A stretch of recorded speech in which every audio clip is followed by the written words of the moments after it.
Hello, everyone. Excuse me. Hello, everyone. Oh, let me fix this shit. It's looking a mess. Hold on, you guys. Hello, everyone. Welcome to the live watch along for Arsenal versus Manchester City. Make sure you guys are liking this video and subscribing to the channel. We are about to get into our pre-match vibes as soon as I fix my camera.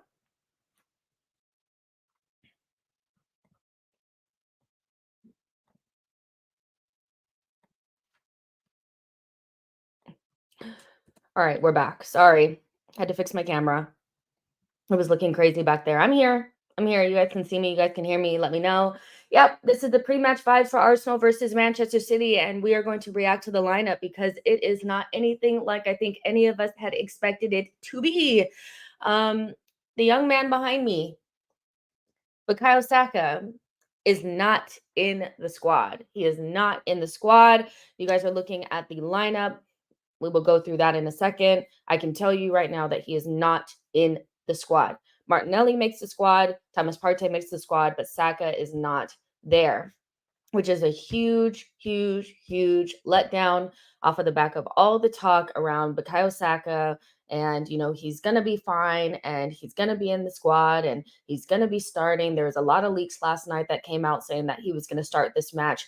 For him to not even be in the squad is a total bummer. Like, it is a complete bummer because a lot of people will feel like this could have been avoided had he had not been playing some of the other matches, you know, I don't know. Now he's not available for one of the bigger games of the season at home when Manchester City are supposed to be a little bit weaker, and we can't even put out one of our strongest lineups. So, yeah, I think if this all goes wrong, there's going to be a lot of conversations, especially if the front line are toothless, on how we've managed to get to this place where 10, 11 games into the season, we don't have our star player for one of the biggest games of the season.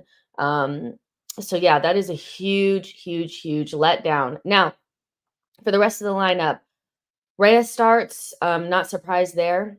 He's going to play in the Premier League and the Champions League, and he should. He's the better goalkeeper. Ben White, Saliba, Gabriel, and Zinchenko, the normal back line. I know there was drama with Zinchenko last night putting up a Instagram story, you know, backing Israel or, something of that nature, supporting Israel. And a lot of people do feel like, because of what happened with Ozil, that he should be ostracized and alienated and iced out of the team. Mikel Arteta should take matters into his own hands.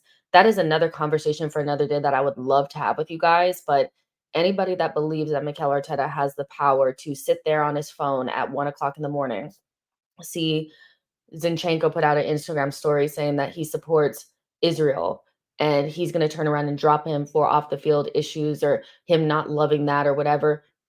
That's not how it works, you guys. It's the same reason why Partey wasn't, dropped by Mikel Arteta, during the times where he was being accused for whatever he was being accused for. Like, it just is not that simple. And it's a very convoluted, conversation. But ultimately, Arsenal and football is a business. And these companies and corporations are going to do what's best for their bottom line. So Zinchenko was always starting this game, no matter how anybody felt about what he said last night on Instagram. And that is another conversation for another day because I really do feel like some football fans, one, pick and choose their morals, and it's not that they don't want politics in football, it's that they want their politics in football and what they love and what they back to be supported and what they don't love and what they don't back to be demonized. Um, and it's just football is not going to be your beacon of humanity and hope for the future because football is a very dirty, dirty business. So the quicker you realize that, the less likely you are to be surprised when you see Zinchenko still in the side after, Arsenal coming out and saying that they didn't like what El Neni posted in support of Palestine not too long ago. Now, Rice, Jorginho, and Odegaard in midfield. We asked for a double pivot, and we're getting one, or some semblance of a double pivot. I'm pretty sure Declan Rice is going to play a little bit deeper. I would love for this to just be two DMs and a 10. Odegaard playing in the 10, Rice and Jorginho in midfield. I would love for that to be what this is because we need something different in midfield. We cannot just go out there with Rice by himself and two number 10s, especially because we haven't really found a combination of the two that really give us anything substantial, or the balance is not right. So I'm happy to see Jorginho or just somebody else in the team next to Rice and then like a number 10. Hopefully, the combination of the three will be able to figure out, how they're going to, figure things out like on the fly because I don't think this this combination of may have only played with each other one time, maybe in preseason.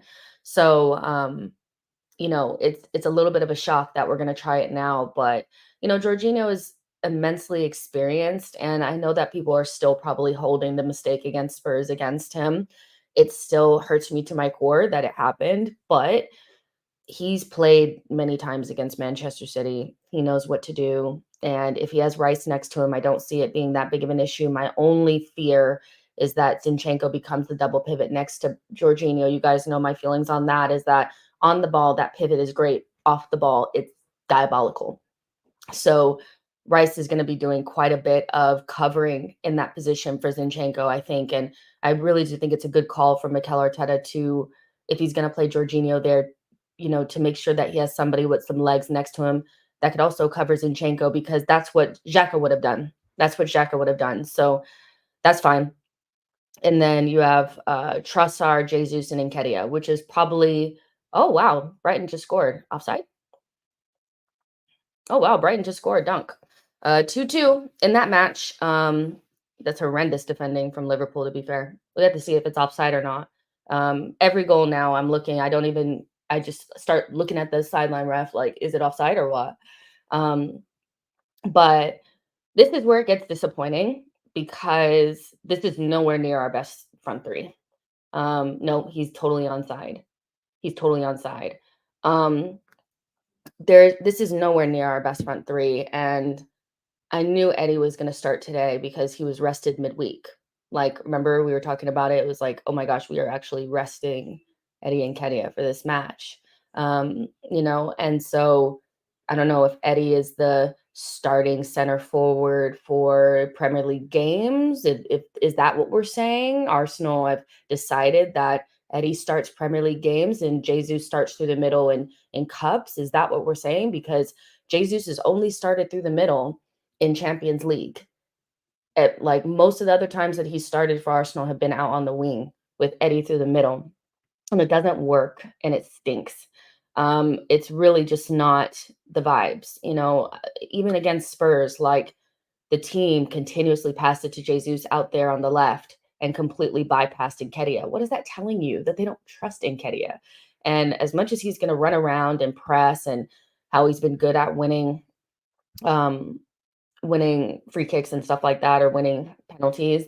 I just I'm looking at this front line and thinking we're gonna really struggle to score. We're gonna really struggle to score. You have, a striker that's not necessarily that clinical. You have another one that's not necessarily that clinical, and you have Trossard that's going through a bit of a mare in terms of his form. So this is very disappointing front line, I would say.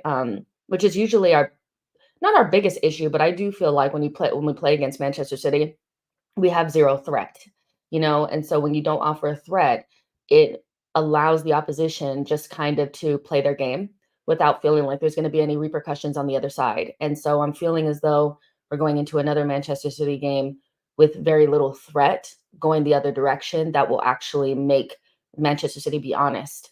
I don't think they're going to be that worried about Eddie Jesus on the left and Trossard on the right, or opposite, Trossard on the left, Jesus on the right. I don't think that's going to scare them that much. Um, but one thing is that if Jesus is playing on Ben White's side, um, what I think would be good there is that Jesus is going to defend. Jesus is going to help Ben White defend. Probably Doku. I'll check right now. That's my biggest worry today. Is you guys know I love Ben. I love Ben to death, but he has a difficult time defending some of the better wingers in the league 1v1. And so I would like for whoever's playing on that side to really help him because he's going to need it. He's going to need it. Um, oh, no Doku, but they're gonna bring him in. Okay, so this what's gonna happen. They have Ederson, Walker, Diaz, Ake, Gvardiol. Um, so yeah, Kovacic, Rico Lewis, Bernardo Silva, Foden, Alvarez, and Holland. So in terms of the midfield, those are very good players technically, but I do feel like we should be in the midfield battle. Like, it's not gonna be like playing against Rodri and Kevin De Bruyne. They're amazing, don't get me wrong, and obviously, Alvarez will drop in a little bit and create overloads in midfield because he's just such an outstanding player. Really Alvarez. And so I imagine he'll kind of drop in and create another midfielder for them to counterbalance Zinchenko coming in midfield for us. But ultimately, Kovacic, Lewis, and Bernardo Silva is the great midfield technically. But can we get some space? Can Rice, create some havoc in there? Can he win the ball off of them and progress us forward? We're not necessarily the most physical midfield either, but that should be pretty even match. So Doku obviously to come on later. Um, and Grealish as well, probably to cause havoc towards the end. So early on, White might be okay. White might be okay, but later on in the match, Jesus will probably have to help him. So that's the lineup. I've been talking for about 15 minutes. um, let's see what you guys are saying. By the way, I'm still waking up. So this is all a blur.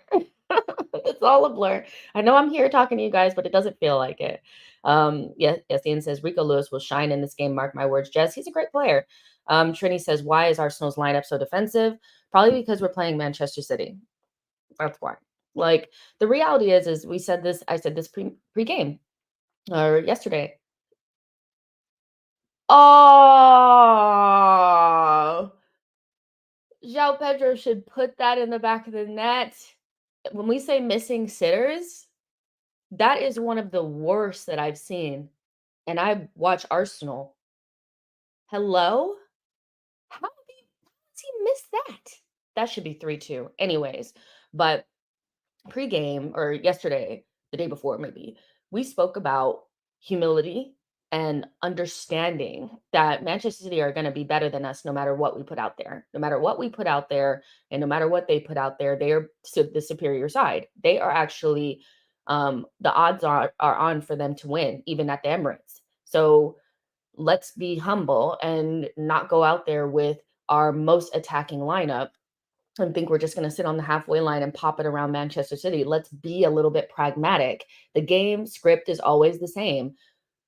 They dominate the game and we get a couple of opportunities on the other side. We never take advantage of them. And then they score a couple of easy goals that we usually give to them and the game done. So Arsenal need to be more sturdy at the back, defend properly, not give away the game in the first 25 minutes. Because if you do that, it's over. And when we get our odd, we're at home. We're gonna get chances. We're gonna get at least 2 or 3 chances. You've got to put them in the back of the net. That is my biggest concern, is that we have a couple of guys up there that aren't necessarily like Martinelli and Saka up there. I'm thinking a lot more differently. There are guys, right? But yeah, but of course, you have to be a little bit humble when you're playing against a team that's better than you, even at home. I think we tried to go toe to toe with them. You just can't. You just can't. You have to be a little bit more pragmatic, I think. Um, Nashville says we have a more athletic midfield, even with Jorginho out there. It is a little bit more athletic for sure. We should be just Rice in itself, himself just makes it's more athletic, like just him by himself. So yeah. Let's see. Let's see what else you guys are saying. There says Nketiah is basically our number 9, and it's very concerning. Oh my goodness. Exactly. I hear you. It's not great, is it? Trini is saying, I'm not understanding the Jorginho pick. Well, here's what I'll say is that Arsenal, I do think, have struggled a little bit with the new midfielders involved to progress the ball and create chances from midfield.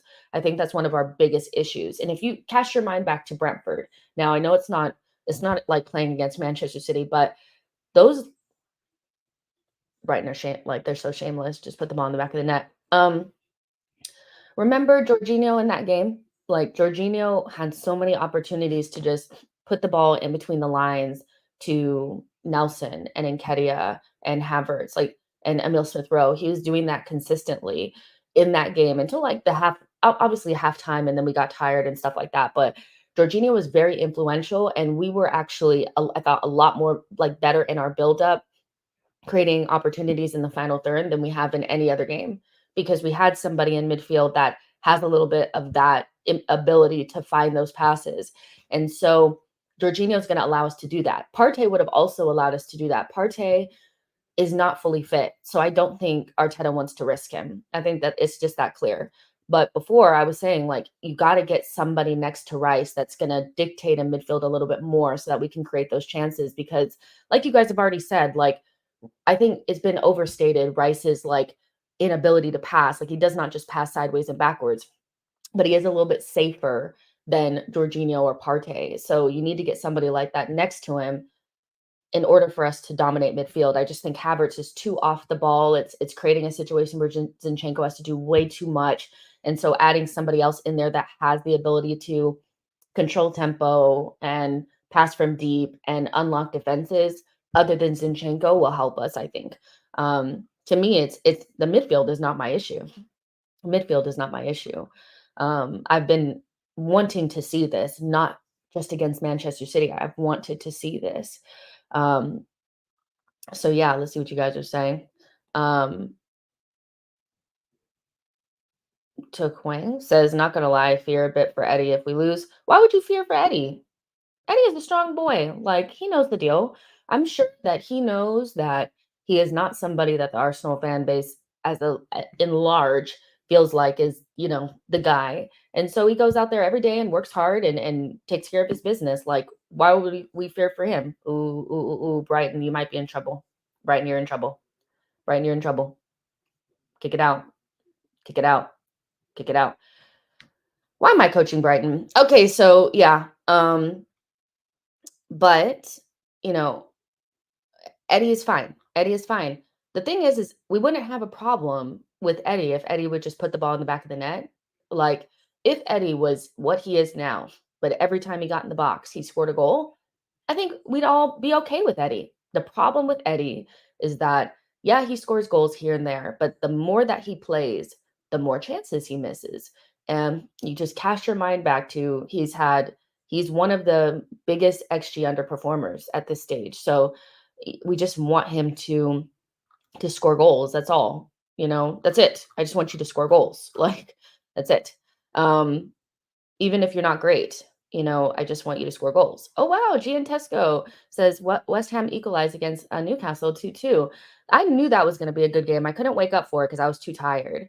Um, I was too tired, but yeah, like I thought that would be a good game, kind of a wrestling match probably because the two of them, strong, physical teams, So yeah, like I'm sure I want to go back and watch that game. Jonathan says Jorginho knows he messed up last time. I'm sure he will make it good today. For me, he already made it good by playing when he played against Brentford. To be honest, ooh, Brighton, you guys are playing with fire. Um, but yeah, I think he already made it good, if I'm honest with you. I'm pissed off still that it happened, but I thought the performance that he put in against Brentford was enough for me to go done. Um, you know, People are saying like what's going on with the City lineup. I will show you guys that. Um, I know you guys want to see it. I'm like half looking at this game because I just know Brighton are looking stupid. Um, so Yeah, Ederson, Walker, Diaz, Ake, Gvardiol, Kovacic, Lewis, Bernardo, Foden, Alvarez, Holland, and then all of their wonderful little, trinkets and firepower and vibes off the bench. They got Doku, they got Nunez, they got Akanji, they got Stones, they have everything, anything your heart desires on the bench. So yeah, they're yeah. I just hate playing them so much. It makes me like the most bitter person on the planet. Oh yeah, you guys can't see it. Sorry, you guys. I'm over here talking. Here you go.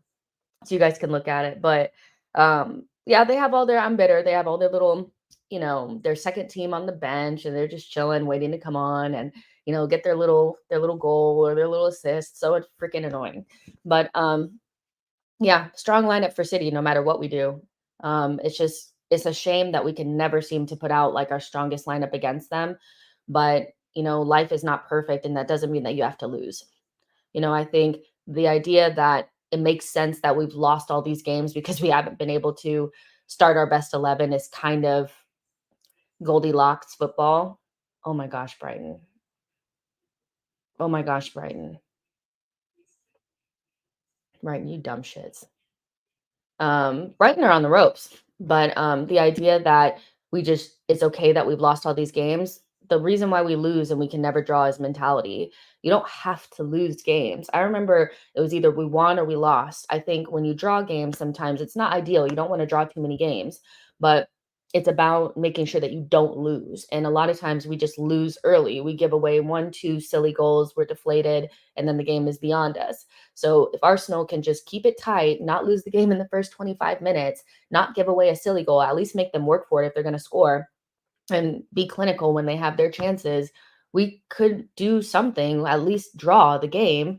But the idea that like it makes sense that we've lost all these games, it doesn't. It doesn't. Manchester United have beat them several times. Spurs have obviously beat them like quite a bit, and neither one of them have been anywhere near Manchester City's level over the last 6 years. So it's more about the way that you play, being a grown up, not just collapsing mentally. I think we've kind of gotten over the Liverpool one last season, but Manchester City still has this weird hold over us. And it's just about Arsenal just sucking it up. You don't have to have your best 11 to get a result. You don't. There's nothing wrong with this lineup for me, except for up front where it's a little weak. But, you know, what can you do? It's not like Wolves didn't beat City with less than what we have. It's about mentality. Hugo says their midfield doesn't make me as nervous. I mean, if Roger and KDB are in there, I'm not watching, but at the same time, like they're still very good players technically. And so Arsenal need to be on it. Yassine says, if Arsenal lose today, I want to hear Igal's excuses by saying we miss Saka. Igal is going to do Igal things. The Cosmic Moss says it's almost like it's not fair, like they broke the rules or something. Yeah, but at the same time, this is what I will say about they broke the rules. Even with the money that they've had, they still had to spend it well. Look at PSG. They have all the money in the world and look how tragic they are. And in the time that they've been good and the time that Arsenal, also like Arsenal, Man United, Liverpool, like Chelsea, we've all spent loads of money. We just haven't spent it anywhere near as well as they have. So you see what I'm saying? So I think you have to give them credit that even with however they've gotten their money, however they've built the club, they've still had to do the right things. And Arsenal, Man United, Chelsea have also had a lot of funds in that time and have spent it poorly. Like nobody asked you to buy Pepe. Nobody asked you to buy um who shall not be named. That's a handball. Get it out. Brighton are a mess. Okay, good. Draw. Draw. Is that good for us? I feel like that's kind of good for us in a way. Let's check the standings now. Um, and see. I tweeted that this has the potential to be a very painful international break for Arsenal.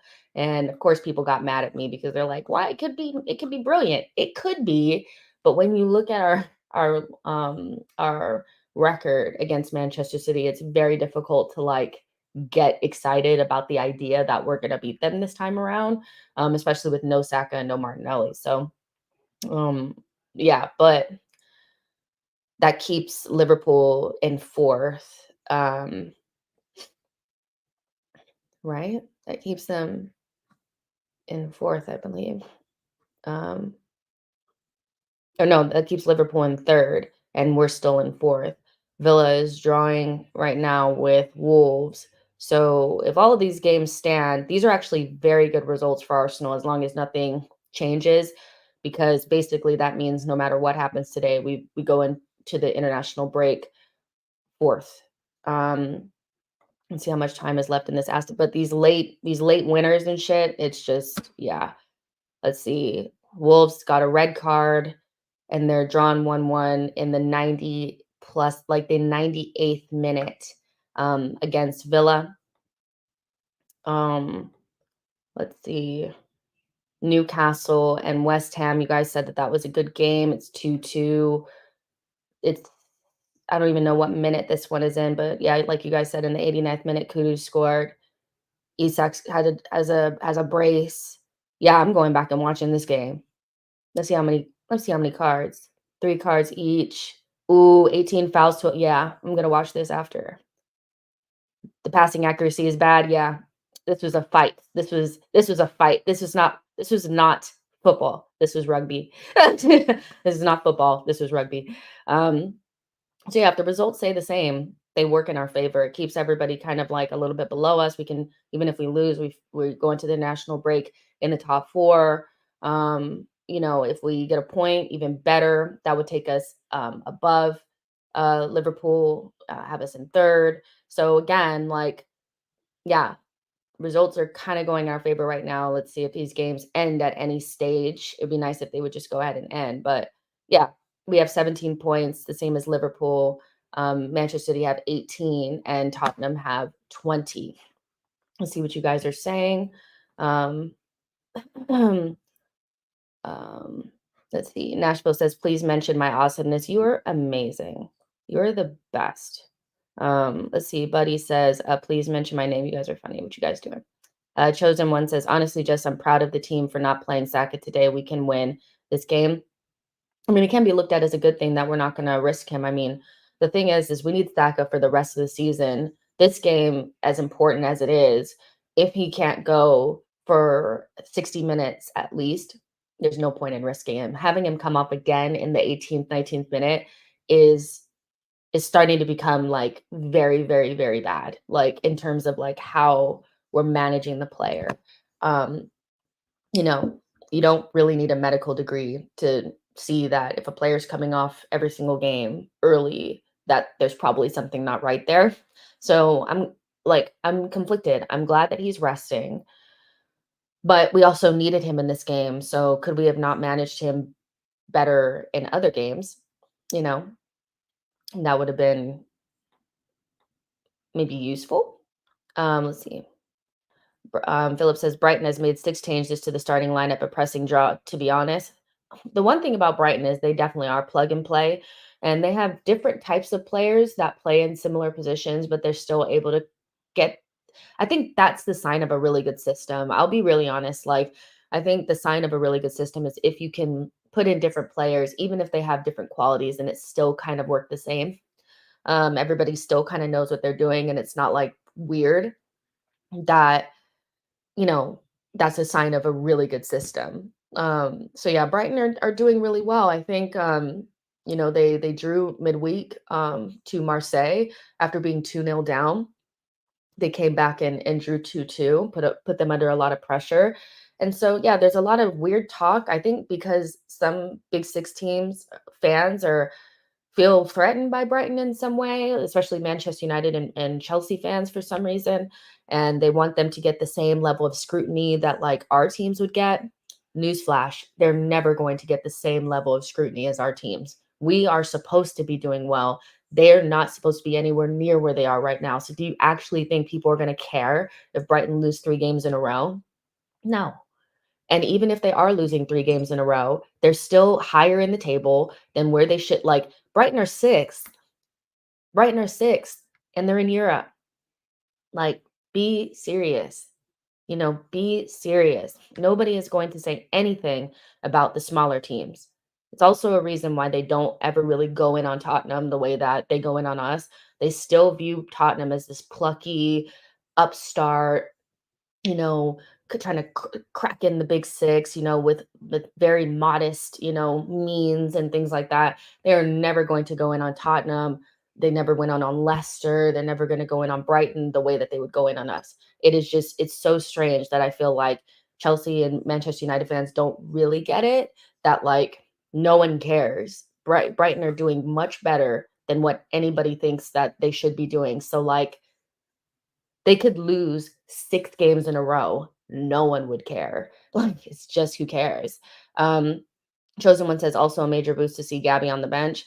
Hopefully, he can go for, like, 30 minutes or so. Like, I just feel he has the ability to, like 1, he's a big game player. Let's start there. Like, Gabby Martinelli never never struggles against big opposition. He just kind of shows up like the way that he showed up against Liverpool away from home last season for me was just phenomenal. And I know that he missed that last pass, and what would he have done if he had honestly that game was lost like way before that, way before that last pass that he should have made. But he always shows up for big games. He's not fearful whatsoever. And he adds like a threat that none of our other attackers offer, which is just like raw pace. And like he's so difficult to play against. And without him or Saka, we really do become quite narrow and a little bit predictable because I feel like Jesus can go out to the outside, but we know Trossard um, is not going to go to the outside. So if he doesn't have an overlap, it's going to be pretty obvious that he wants to come central, which is going to make a lot more like a lot easier for them to figure out what we're trying to do. So yeah, yeah, it's one of those where, I'm happy to see Gabby. I'm very happy to see Gabby. But at the same time, like I don't know how much he's going to be able to offer us today. Um, you know, Nashville says Havertz will be back starting in games. We have 70% possession. This means nothing. Um, about what do you guys mean? Havertz to start this match. I don't think every game is a Havertz game, if I'm honest with you. Like, if he wasn't starting up front, I wouldn't have started him today. The intensity is going to be too much. Manchester City play in a very fast, like, they just play in a way that I don't think would suit him in midfield. And then also, like, if we end up not having the ball, he's just a non-factor, like, in midfield. So, yeah, it's interesting that Arteta went for Jorginho instead. I think that's just because Partey is probably not ready to go, but there's just no way that, like, you could have started Havertz in midfield today. Like, it just would makes no sense. The Chronicle says, "Let's be honest, is anybody confident here?" I mean, why would you be confident? We haven't won any of these games before, so you know what I'm saying? Um, so I don't know. We're just I don't know what top 6 team goes into games against Manchester City confident. I feel like maybe Spurs over the years. Um, I don't think anybody goes into a game against the best team in the world confident, or super confident. Maybe Liverpool in their pump, but they're just better than everybody by quite a distance. But yeah, they're showing Declan Rice now, and I'm as excited. He just doesn't look phased by a big game at all. He's another big game player in my opinion. Like he's just somebody that he's a DM, so you can't really expect him to like score 5, 6 goals or anything like that. But the one thing about Declan Rice is I'm looking at him right now, and there's just like a looseness and a freeness to him, like where he doesn't seem to have the same level of stress level or like scared, petrified look that some of our team or some of our players tend to have in big matches. Like he's going to be huge for us today, I think, controlling the midfield. I love Declan Rice. I think he was such a good signing for us. So yeah, all those games have ended. And yeah, so no matter what happens, we will be in the top 4 at the end of this game week. So that's kind of a good thing. But the margins are quite fine. Like West Ham are only 3 points behind us. Aston Villa is only 1 point. Brighton's only 1 point. It's close. It's close in there. And we're level on points with Liverpool and one behind Man City. Showing Leo Trossard, he just has to have a good game, doesn't he? I mean, Trossard has struggled quite a bit when he started lately, but I just feel like Trossard's a brilliant player, and if you use him properly, he'll give you a lot. If you expect him to do what Martinelli is doing, you're not going to get it as much out of him because he's an interior player. Like he's just not somebody that's going to be on the touchline. He's that's just not his bag. He needs players around him. He needs to be able to combine. And so hopefully Arteta has set up the team in a way where Trossard can get some service, and hopefully Trossard, his touch is on point because against Lens, his touch was just horrendous. I couldn't believe what I was seeing from such a technical player. I don't know if it was nerves or what, but Trossard needs to have a big game. They're also showing Gabby Jesus got to have a big game. We need you to have the type of game where, you show your ex-employer what they're missing. You need to have one of those. You can't have the ghost game where, Diaz and Akanji or Diaz and Ake are just back there with their lawn chairs. Like we have to figure out a way to put them under pressure and to make them actually feel like they're in a game. I think most of the time when we play against Manchester City, even if we defend well, which is very, very few times. But if we do defend well and we keep the game close, we tend not to offer any sort of threat. And when we do get our chances, we bluff our lines. So um, this team has got to get to a point where they can create chances and they back themselves in attacking positions to take their man on, create pressure. As long as they're back there on lawn chairs, we're not going to do anything. They have to feel like they need to defend us. And in the past, they've never had to defend us. Only once at the Emirates when we lost 2-1, where I felt like we carried any level of threat. And that was basically Martinelli running up the side. It's just Martinelli running up the side, doing his business. Ramsdale kicking the ball long to Martinelli. Martinelli stopping it and going right at Cancelo. Yeah, I like that. I like that a lot better than what I've seen over the last 2 seasons. Olu says Jorginho will give us more ball security. I think we just have to have somebody that can pick a pass in there beyond Zinchenko. It's just too much for Zinchenko to have like no left center mid there. Rice is trying to do his job. Like Zinchenko is doing way too much against Lens. Way too much. So getting Jorginho in midfield will make it a little bit easier. Here to there says we split Jesus and Trossard out wide, so that kind of kills their link up. Eddie has to take his chances today. It's simple and offer something central, like so he has to offer something to hit centrally. Like he can't just be up there behind his center backs or between the center backs. He needs to be able to, offer something. Um, Afsar says 1% fit Partey is better than Jorginho. Facts. No, it's not. If you guys have ever in your life, you've been an Arsenal fan for years now, you've watched Partey since he's been here. If he's not 100% fit, we might as well not start him. We all know that. Like Jorginho at 100% fit is better than a Partey at 50%. Partey needs to be 100% or he's like a nothing out there. Cedric says that lineup does not inspire a lot of confidence. We will probably lose. I mean, no matter what we would have put out there, I don't necessarily feel like we'd feel super confident. Because of how we've been playing. But we just have to go with what we got. P Trim says, just looking at our lineup versus Man City, we still have recruiting to do in mid and the forward line. I don't think, unless you have the best forward line in the world, like I think you should every single window be looking to bring in a forward and remove one or give the opposition something else to think about. I think we're way too comfortable with what we have. We go way too long with the same front line options. And going through the summer and not bringing in a striker or another winger, I think was pretty fatal.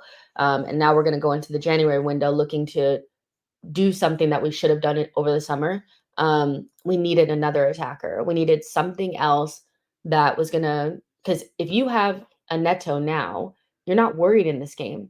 You can play Jesus central, but because you don't have an additional winger that you feel confident in, now we have to go in with Jesus off of the left or off of the right and Eddie through the middle. We don't have a number 9 or one with any sort of size. So you go into the City game not being able to go necessarily that direct. So that was a huge mistake for Arsenal to not go for any sort of attacker. It just would have made sense to either bring in a left center mid that could really take our team to the next level or bring in a striker or an attacker that would do the same. We did neither, and so now we're sitting there and we're 1 short in midfield and probably 2 short in attack. That's something that we could have addressed this summer. Makes no sense. It just made no sense.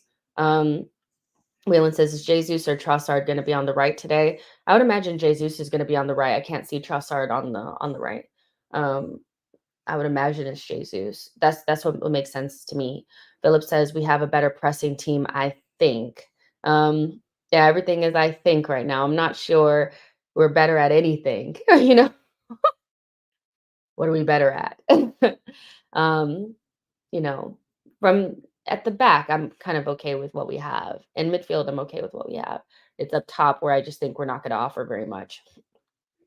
Kind of sucks. Hugo says, apart from Rice, that's our strongest lineup. Maybe Tommy Frizini, in my opinion. Yeah, with the injuries, probably. And knowing that Partey is probably not at 100%, would have been a risk to start him from the beginning today. Because again, if you've been watching Arsenal for the last 3 years, you know that a half fit Partey is not Partey. Like, he needs to get going again. Um, Now in terms of, like, up top with what you just had to play your next best 3, and this is our next best 3. I don't think Reece Nelson necessarily should be starting over Trossard, and what else do we have besides that? Like, that's pretty much the only options that we have. Um, let's see what you guys are saying. Yo-Yo says, with Rico Lewis starting, without a KDB and Rodri, there's no reason for Arsenal to be so cowardly. No Stones in a struggling Holland. Arteta has to get the dub. The thing is that if you play Manchester City and you don't play the players that are actually in the kit, then you'll lose. I think for years, even though Manchester United haven't been very good, we played them like they were Manchester United instead of the guys that were in the kit. That aren't. This is not Scholes and Becks and fucking Roy Keane and, it's not these guys, it's McTominay. Albeit he did score 2 really good goals yesterday. You see what I'm saying? And I think just in general, this is a mind game for Arsenal. It's not necessarily about who's playing and who's not. We tend to be Manchester City's best player every game because we kind of give it to them because we're scared. This is mentality. Like, this is Arteta, setting them up in a way and giving them the level of confidence that they need in order to go out there and just play their game and play like they feel like they can win. I don't think we ever really go into a game against Manchester City with complete confidence. I think we either feel like we need our best 11, and because we don't have certain players, we play down anyway, or we get so taken over by the occasion that we make a big mistake. The best that we played against them was when we lost still at home. That was the best time. That was the most free and attacking and dangerous that we ever looked, and we still lost. So it's a mind game right now. I don't think it really matters who's out there. It's about Arsenal getting over this mental block when it comes to Manchester City. Like, get over it. Just play your game. Boy says ESR should be starting. I keep telling Man Arteta doesn't like ESR. ESR starting for what? Like, I, I think Arteta does the right thing and puts it like a double pivot or 2 DMs in. I don't think playing single pivot with Emil Smith Rowe and Odegaard would be a good idea. ESR, great player, showing signs, coming back into the team. I think the only time that it makes sense to me is, like, if I'm like, would I rather start Havertz or ESR? I'd rather start ESR. But if I'm choosing my best midfield, ESR is not in it. Does that make sense? And so, because Havertz is not starting, there is no real argument about ESR should be starting over Havertz. It's our best midfield is a combination of Odegaard, Jorginho, Partey, and Rice. Three of those. Three of those. Those are our best midfielders because they're actually midfielders. So for me, ESR should not be starting. Um, he should be getting more minutes than Havertz based on what Havertz is doing. But nah, not for me. Shouldn't be starting. Shouldn't be starting at all. Hugo says, I agree, 2 DMs is all the way. But ESR is knocking on the door. Like, it's not like he can't play any minutes. I think he'd be good against tired legs. So oh, the first goal that Newcastle concede is an absolute joke. They were getting rent, but they had a hard game in midweek. So Newcastle going away to West Ham and getting a draw after beating PSG midweek is very good still. Um, as you can tell that they're probably a little rank, but West Ham also played midweek. So yeah, you can play well still if you play midweek. You don't have to completely fall off of a cliff. Mark Neighbor says, I think Jorginho coming in, a conductor of play, and the ball could be key, could be a masterstroke. I think he has the mental beating of Kovacic. Yeah, like for me, I get that people are like very adverse to Jorginho because he doesn't have the legs. He doesn't have the legs. Well, whose fault is it that you bought somebody who you clearly have loved forever, but you don't know how to use him at his best? Like Jorginho has always played and like, especially in the Premier League, next to somebody that has legs. And that's how you get the most out of Jorginho. So he could do the stuff on the ball and the other guy can do the off the ball stuff. So for me, Jorginho not having legs and getting exposed for it is not Jorginho's fault or any reason why we should be upset with Jorginho. It comes down to the manager not doing the right thing. You need to play Jorginho with somebody with legs and stop messing around. He cannot play in a single pivot for Arsenal in the way that we play it with two lightweight eights and not get exposed. Like Jorginho is a quality player, I think underrated by our fan base. Not necessarily, I'm not saying that he's the best player that we could have gotten and, he was the 100% right choice, but he's here and he's, to me, better than ESR as an option for us right now, where we're at. Like Jorginho's going to go out there and know what to do. He's not going to be scared of the occasion. He's going to know what passes to make. Is he going to get beat in midfield? Maybe, but is ESR not going to get beat in midfield? ESR is not necessarily like a defensive dynamo. Let's be real. So yeah, John Donut says we are going to win today. It's a Sunday. This losing streak ends today. Jess, I hope so. Here to there says exactly. City have 4 of the best 25 players in the world starting up front. Going head on is insanity. Uncle Ruckus says, is Eddie up top better than Nelson on the wing? Eddie on top. Well, I think you're taking one of your better players out of their main position, and it stops us from having any sense of like central access. So no, for me, I probably would still prefer to not play players out of their position. I know Jesus can play out wide, but I don't think the combination of Eddie and Jesus works. They don't play off of each other. I'll be interested to see how many passes Jesus gives to Nketiah, because against Spurs there was just like, it was like they had never seen each other before, ever. The team was passing to Jesus, and Jesus started to try to pass to Nketiah, and Nketiah was nowhere to be found. So I think for that reason, because it kind of breaks down everything we want to do trying to access central spaces, Nelson probably is still the better option just to keep the balance right. But Arteta is choosing the guy that he trusts. And Eddie is basically a starter at Arsenal at this stage. I want to make sure that people understand that. Like, Eddie has started, is it not 9 out of the 11 games this season?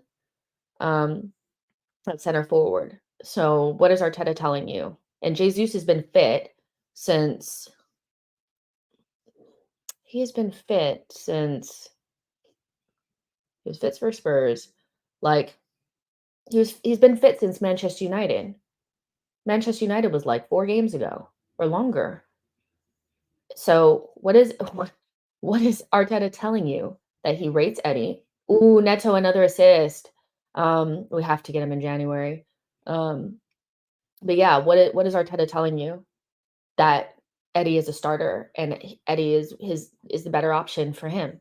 So let's not forget these things. It's Eddie is no longer playing because of injuries. He's playing because Arteta wants him to.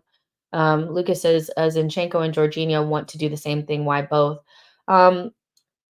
I just think, you don't want Zinchenko to have to do it all by himself. In like a normal circumstance, if we're playing any other team under other the Manchester City or Liverpool or Newcastle, I'd probably be okay with this. But because it's Manchester City, I know they're going to exploit that space behind Zinchenko. But yeah, I think you just don't want Jorginho, or not Jorginho, Zinchenko doing all the midfielding by himself. So he went with Jorginho and Zinchenko to make sure that, you have another player other than Zinchenko dictating play. And Rice will kind of do the Xhaka role and kind of make sure that, like, we don't get exposed and behind Zinchenko and stuff like that. But it's a little risky, against a team that's going to know exactly how to exploit that. Um, I still probably had went with Tommy. But I think it's weird that we haven't used it again. I don't know if Arteta's like, if they don't have an inverted winger that's named Salah, I'm not doing it again. But Tommy just gives you a little bit more solidity back there. I probably would have went with Tommy, but Arteta was always going with Zinchenko. Let's be real. Let's be serious. He was always going with Zinchenko. John P says Jorginho is fine with Rice and Zinchenko next to him. Hopefully, it will free Odegaard. That's another thing too. It's like Odegaard has not really hit the ground running this season. I know he has goals, but we know when we're watching like a really like on it Odie, and we haven't quite seen it yet. And I do think that like the midfield imbalance has affected him. Like, he has to take responsibility on his own as well, but I don't think you can look past the fact that, like, our midfield is just not clicking right now, and, not wanna make changes in midfield to make sure that one of your best midfielders is open, is not, because really, if you have Havertz there, you know that all you have to do is mark Odegaard, and Arsenal aren't gonna do anything you know? Um, and if you just wait for Zinchenko to make the mistake, there's going to be a wide open patch of grass behind him. So it makes this very predictable when you don't have anybody other than Zinchenko and Odegaard out there trying to control the game. So you add one more player that can control the game. Doesn't make it as obvious. You have Rice over there on that side that's kind of protecting us a little bit. And I think this is a more balanced midfield on paper. Let's see how it works in person. Yo-Yo says the preferred 11 and the best 11 are not the same, like 2021. Boy says ESR on the wing is better than Nketiah up top. Arteta said literally in his last press conference, or one of the last press conferences, that ESR is not best position is not on the wing. So even though we've seen him on the wing in the past, he'll never play wing for us again. That's Arteta basically said. He's playing in midfield, and the only way that he's going to get playing time is if he shows that he's better than the players that we have there. You know, I think Arteta made that pretty clear. Now, is it right? Do I think ESR cannot do a job on the wing? Absolutely, he could do a job on the wing. Like, that's where he played for the under 21s. He's a number 10, but he was played in a wing position. So ESR could play off of the wing, but Arteta's basically made it very clear that he is fighting for a position against Havertz and Vieira, and he's third on that list. So I think y'all know how I feel about ESR. I don't think he's like necessarily that a part of the plans.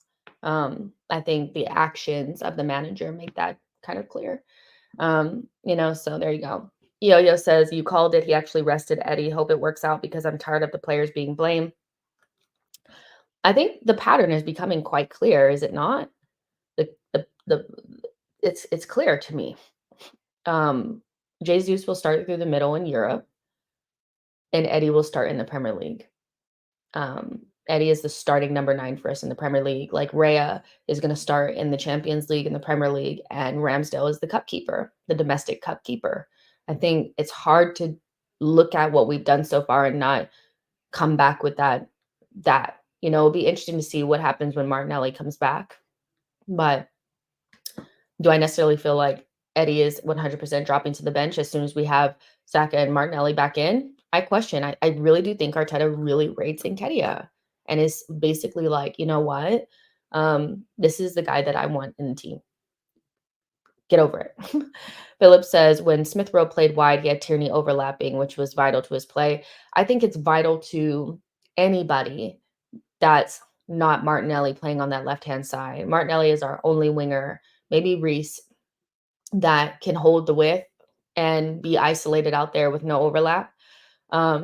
So not having, and Zinchenko can overlap. He can. He didn't overlap, I don't think, not once against Lens, but when we played against Fulham, I think he came on with Fabio Vieira against Fulham, and we started playing really well. Zinchenko was overlapping in that game. I was there. So he can overlap. It's not the same as having, Kieran Tierney overlap. But I think by instruction, Arteta doesn't, some games we overlap and sometimes we don't. And if you play Trossard over there or an ESR, you need an overlap, whether it's coming from the left center mid or the left back. But we don't do it. And I don't think we necessarily always set up our players for success. They're in the tunnel now, so we're about to start this effing game. Oh man, the nervousness is out of this world. I'm gonna try to, before you guys leave, because there's like a hundred of you guys in here, please make sure you like this video and subscribe to the channel and come back at halftime. And also click the link that is pinned in the chat. That is the link to player ratings immediately following the game, so you guys can set a notification for yourselves or already have it up on your browser. Okay, so make sure you guys already have that set up for after the game. But I know I'll see a lot of you guys at halftime when you guys come back. But yeah, I just want to make sure you guys know that that link is there and it is pinned in the chat for you guys to go ahead and set up your notification. I have not set up anything on my end for the score or anything because I'm really bad at this. So I'm really sorry. I am not good at watch along in any way.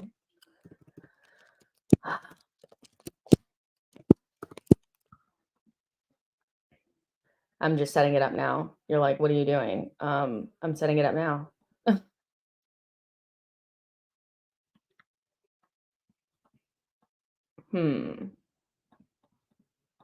But yeah, you guys let me know how you're feeling. Do you think we're going to win this game? Is it going to end today?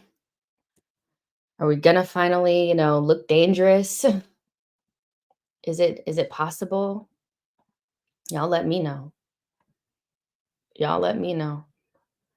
Yeah, it's not working so far.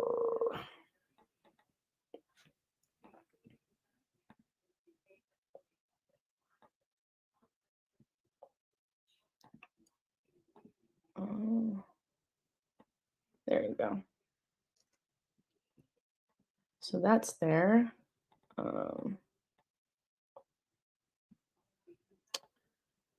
I am not looking forward to this.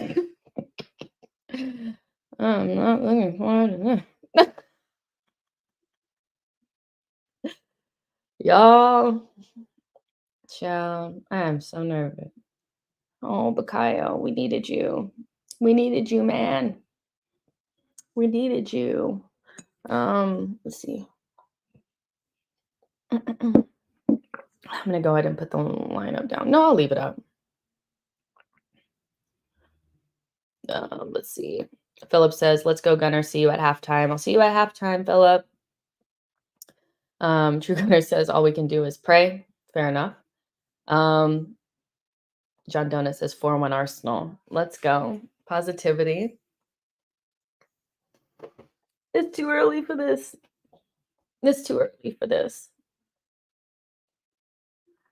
It's too early for this. Trini says, let's do this. Yeah, let's go. Let's try to win, y'all. Big Smoke says, what's your agenda against Eddie? It's not an agenda. I just don't think he's good enough. It's just that simple. He works hard. He's playing well for him. But he's not good enough. Like, I don't know how, I don't know. I don't think it's an agenda. Not good enough.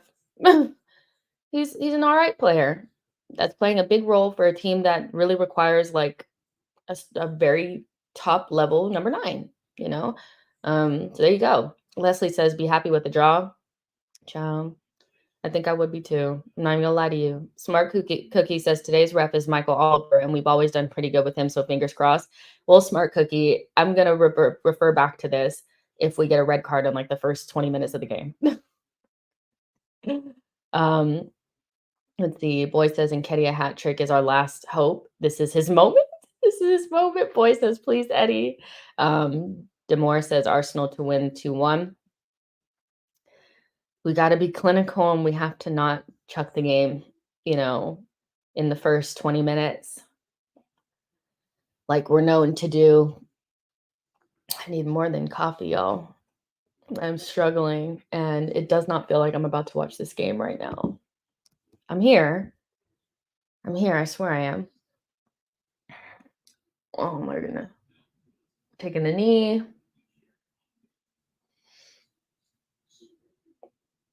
And we've started. I'm going to close the chat just for a second. I mean, you guys can still chat, but I'm just going to close it for now so that I don't see when you guys are like, something happened, monkey face, like, the little monkey face doing this. I forget which one of you does it, but like, is it C. Walder that does it? Please don't do it today.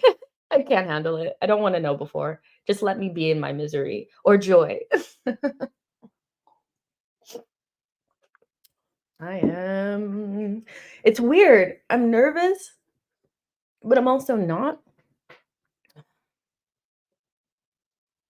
I think because the results earlier went our way, so, like, whatever, we'll finish in the top 4 and can start again after international break. You know? Maybe I'm, like, accepting mediocrity. Mm, alright, let's see what they do here.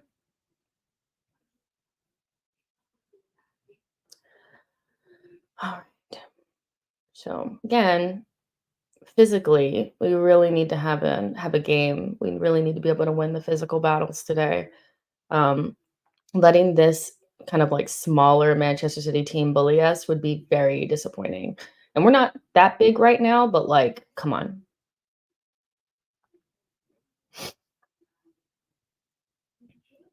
And that's kind of like the one part of our game that we haven't quite gotten there. Like, we've increased our physicality at the back, but we kinda haven't done it enough in midfield and up top for me.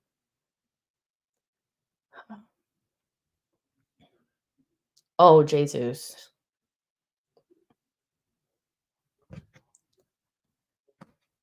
That's not what I meant by win the physical battle.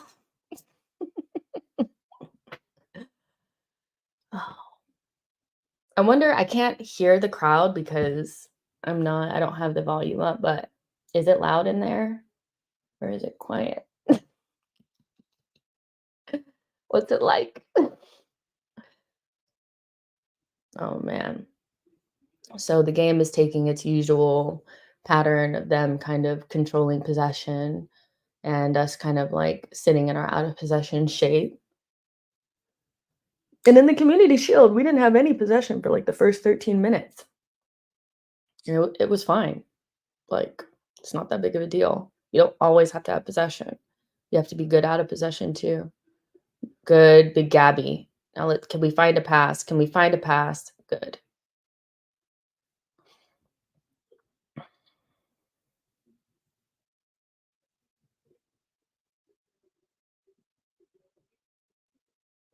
Mm. First mistake in possession from Raya. Good from Rice. Oh, it's okay, it's okay, it's okay. Um, Rhea makes the first mistake. Then we kinda win it back, and then Rice kinda turns back and, like, tries to pass it to Zinni, but the angle's not there. Let's not give up a needless corner, and we do. Alright. Needless corner given up. The nerves are there. The nerves are there. You can just tell. Nerves are there.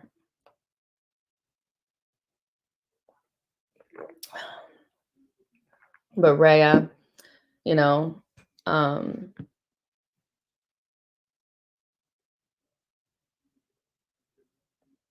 they almost scored a goal, y'all, in the first 4 minutes of the game. Or do they? Yeah. Ooh. So, we almost concede twice.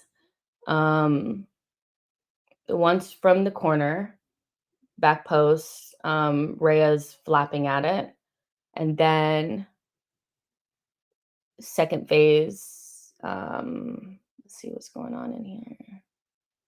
Yeah, Gvardiol just gets the best of Rice. That's really good off the line because yeah, it's not a good sign early on for Arsenal to be conceding such big chances so early. Here we're on the attack now. But yeah, that all starts from shaky playing out of the back from Raya, and then, Declan Rice passing the ball kind of like out, and then we had an issue just, you know, we shouldn't give up soft corners like that. And then they got a really dangerous chance off of the back of that. So Arsenal just need to settle down. But shit, that scared me, y'all. I was like, first 4 minutes already, child. We can't be giving up a goal that quickly. I mean, it wouldn't be like out of the realm of possibilities, but shit. Ben White throws it into Odegaard, and Odegaard's not really up to it or paying attention. I really need Odegaard to switch on for today. Ben White's throwing it to you, and you're like lost. Like, come on, need you to do it. Come on. Um, Let's see what you guys are saying. Trini says Jesus often starts for Brazil. Ivy says, what was that kick? Not good enough. Definitely needs to do better there. Trini says, can you add a clock to your screen so we can see where your feed is, Jess? It's up at the top. You can see it at the top. Like 5:55, 5:56. So you can see where I am. Smart Cookie says, Raya looks like a bag of nerves. Grow up, buddy. You wanted a big move. Now you got it. Renax says Odegaard napping. Yeah, like Ben White's throwing the ball literally straight to you, and you just are like, you know, I need you to have a big game today. Like, I can't protect you if you don't do the job. Come on. Yeah,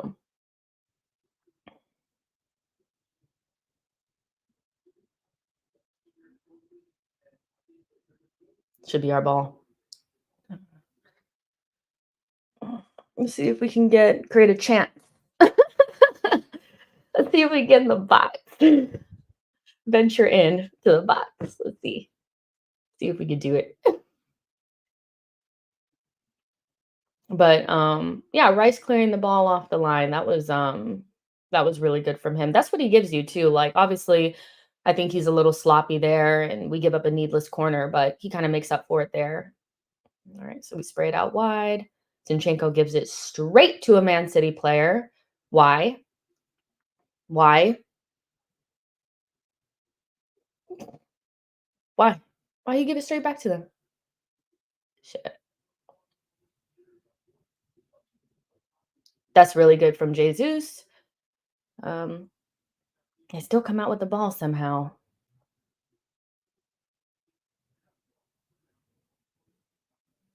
Good Saliba. Pass it!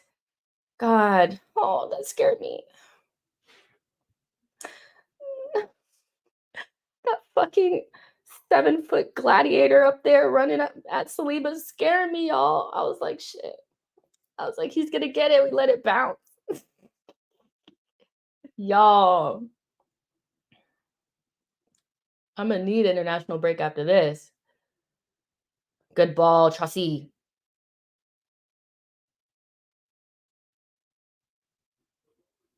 All right. Corner. So that was good from Chaucy, baby. He got that ball out there to Gabi Jesus, and he did a good job. But yeah, when Holland was running down Saliba, I just got the worst feeling in my tummy. The worst feeling in my tummy that he was gonna run him over and go 1v1. Let's see this corner. Let's see. Can we get it over the first man? Can we get it over the first man?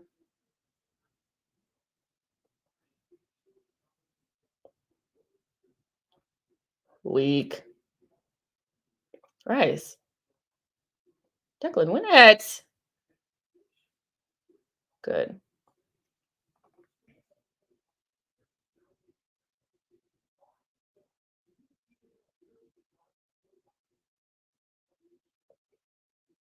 Good ball.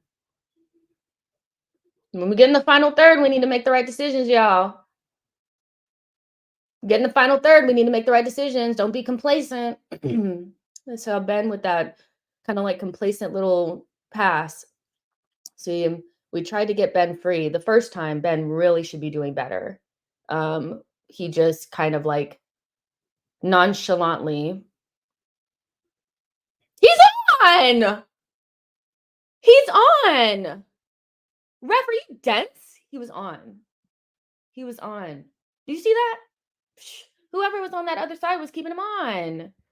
But yeah, like the first time that it comes around, I feel as though Ben should do better. When we get in the final third, it has to turn into like a shot on goal, y'all. Come on, Jorginho, catch Foden. Good Jorginho.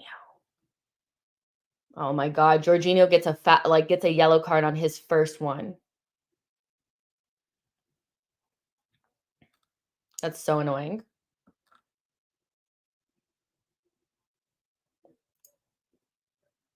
No, I don't feel like that's necessary. Okay, so here's the thing, it's cynical foul, but it's like your first one. So the next time we're free and one of these Manchester City players pulls one of our players down, they need to get a yellow as well.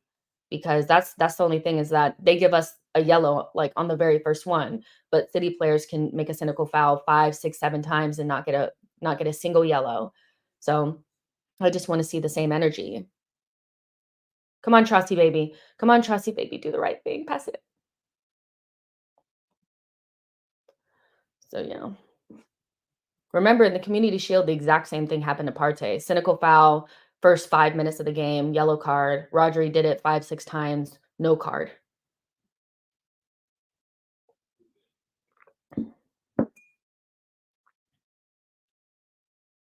Y'all, come on. So scared.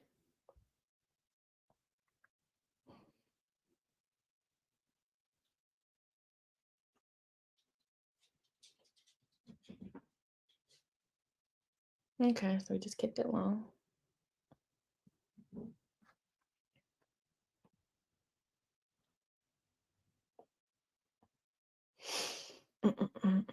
Trini says stupid play Jorginho. Mark says needless booking that needless. Afsar says a snail quicker than Jorginho. Mark Neighbor says he was still in his own half. Saliba was there.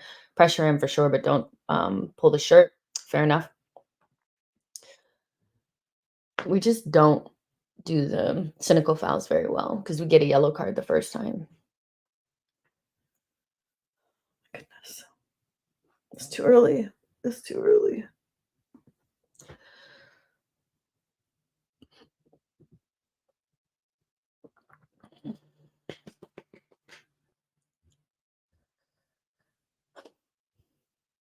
Okay. Rhea? Yeah. Okay. That's it. I just want them to pass.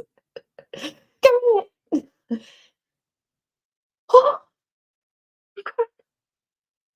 Good, Gabrielle. Fuck it.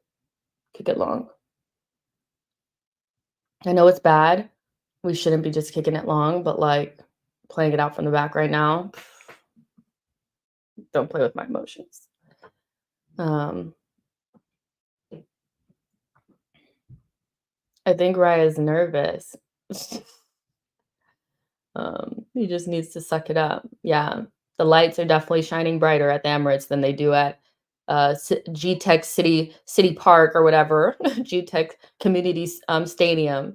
Yeah. um, so yeah, Cece says, Rhea, what is he doing? Shitting in the bed. Renook says, we really needed Martinelli up against Walker today to keep him in his half. Yeah. Can you claim it, Rhea? Did you catch it? Pass. All right.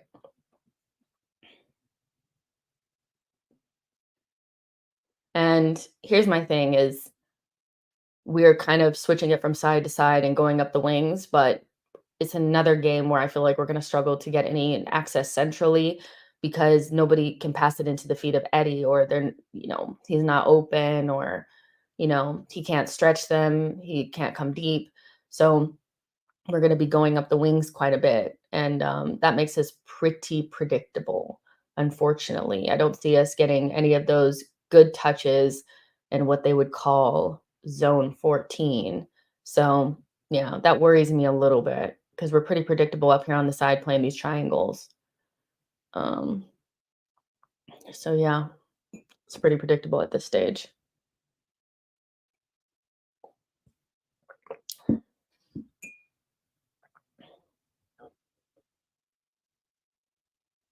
No, no, no, no.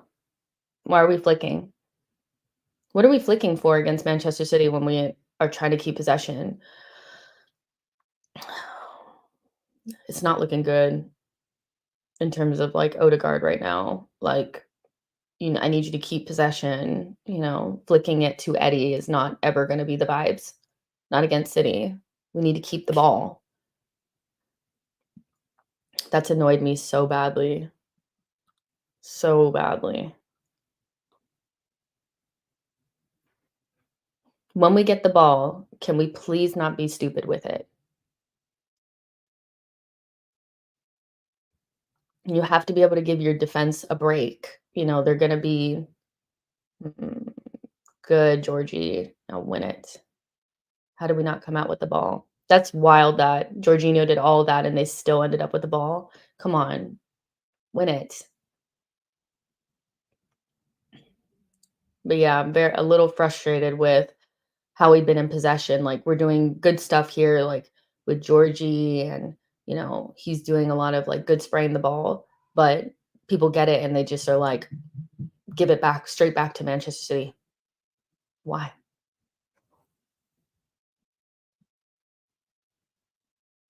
Playing out of the back is going to give me a heart attack. Goal.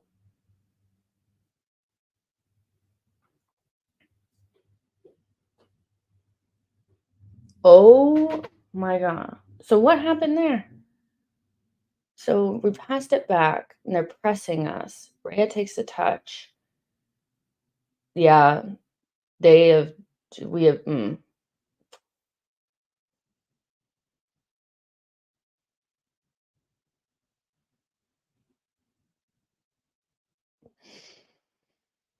now they're showing Ramsdale. I'm ready to go to bed.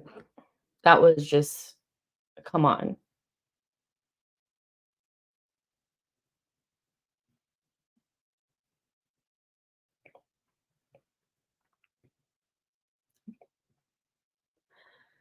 Eh,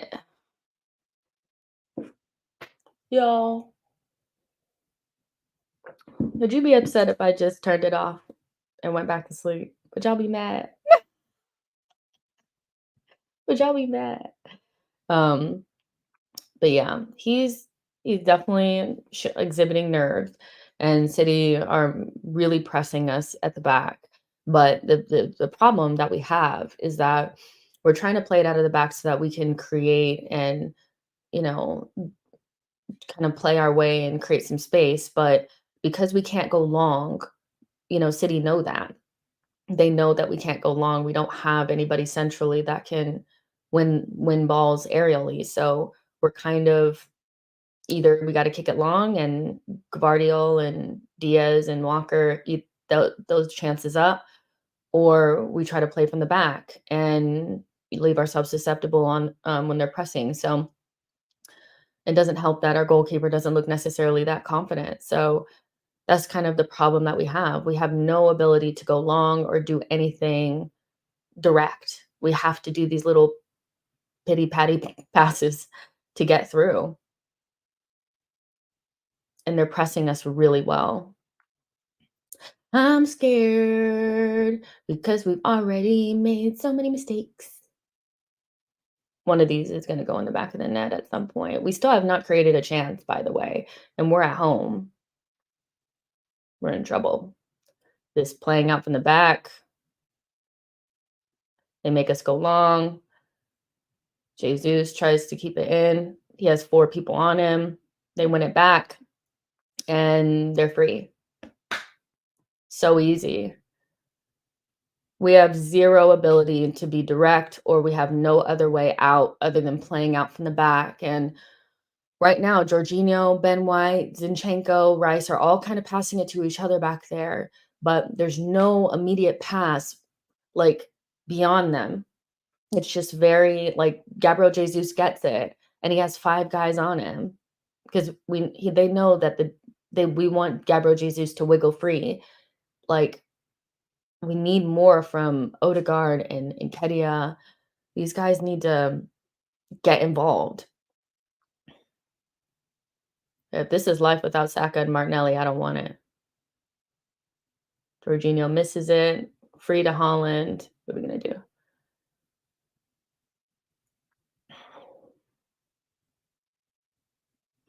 Yeah,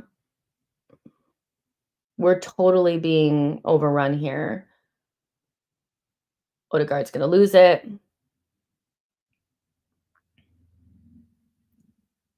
Good Rice. Odegaard, bad pass.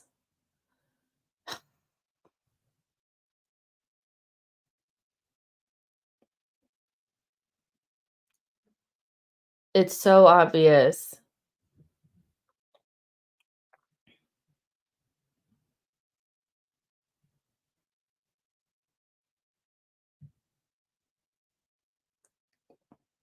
Okay, Eddie kinda won that for us, but then nobody was there. I don't even know what to say. I don't even know what to say. They know that we're gonna try to get it to Odegaard, and we're gonna try to get it to Jesus, and they're putting 3 men on them.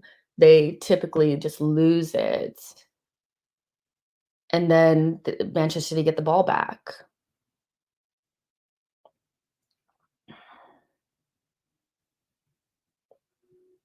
It's like we play with instead of playing, like, with a front 5, we play with, like, 2 or 3.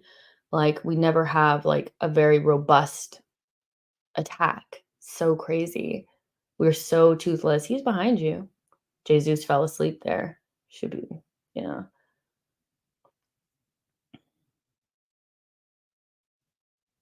Yeah, we're just gonna be back in our box. Mark Neighbor says, "We have no outlet ball. We are very pedestrian front 3. We're not pulling players out of position." Exactly, like, um Ivy says, "Terrible pass from Modi. Right positioning helps us a bit." Um, Mark says, "We are not gonna got the legs to sustain this for 90 minutes. It's not as bad as toying with us, but it's not far short of us." Like, yeah, it's right on the edges of us being in our box, just defending the box. Like, it's we're about 75% there. We have no outlet, but we never do against them. We never have an outlet. It's crazy. I don't know how Arteta doesn't see that. We need somebody that we can kick it to that can hold it up for us. That's I think why a lot of people had Havertz in the lineup up top, but we went with Eddie, and Eddie was never going to be able to do anything against Diaz. And oh my god,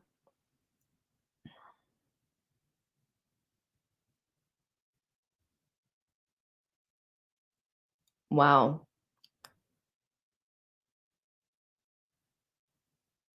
Rhea, that in possession, he is really giving the ball away so much. Like he needs to concentrate. Why is he passing it to Rice there? Can't you see Kovacic there? Yeah, we're getting cooked as usual. This is so typical. Like, it's only gonna take that first goal, and that's it. We cannot create anything. Like, even forget creating, like, we cannot even just, like, get past the halfway line. They're all in our half, like, Jorginho's looking for a pass. Everybody's kinda standing behind their man. This is so bad. We've gone long here. What's Eddie meant to do? He's never gonna win that. I mean, that's a good ball you play if you have Tony up front, not Nketiah. But again, Arteta's set up a game where we're not gonna have any outlet. Come on now. You gotta do better than that. And we just have no passing combinations in the midfield. Like, how many times has I really want I bet you at the end of the game, that's the first good thing Odie has done. That is the first good thing he's done in 24 minutes have gone by. He should pass it to Ben. I don't know why he didn't pass it to him, Jesus. Good. What? Come on. It's bullshit. If that was on the other end and they pushed Ben and Foden pushed Ben or whoever pushed Ben, they would not call that. Maybe it is a foul, I don't know. But that was the first good thing that we did, and that was Jorginho being patient on the ball. Odegaard receives it under pressure, but doesn't just give it straight back to Manchester City, and we find Jesus out wide. Like, Odegaard needs to show up more in central spaces and give us that option. Either him or Eddie. Stop being scared. Receive the ball. Is it quiet in the Emirates, you guys? I can't hear it. Let me know.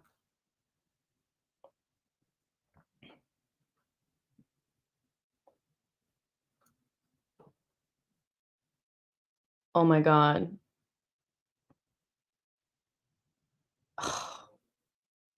Bruh. Kick it in the back of the net, man. Am I harsh here? He cuts it in. How far away is it? It's quite wide. It's not even on frame. And that's our main issue. We just got a really good chance where City made a mistake and we couldn't capitalize off of it. We fouled there.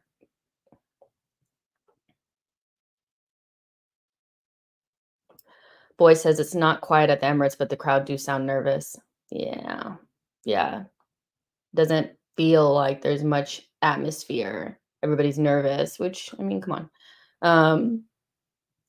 Cross says, Eddie, laugh out loud. Trenny says, Eddie almost shot for the throw. Odegaard is trying to get the crowd up. You're trying to get the crowd up, but, it's also up to the players to get the crowd up too, because what they're watching is not going to make them excited. That was such a shit show for Betty. Mark says the crowd is quite lively, but you can tell it's a bag of nerves when, yeah, I mean, can you blame the crowd? Good Georgie. Good Georgie. Come on, Zinni. Odegaard, you were never getting that. Let's be real. Let's be serious. Crossing it in at head height, we're not getting any of those. So let's try to hit it low and hard. Low and hard. Let's try it.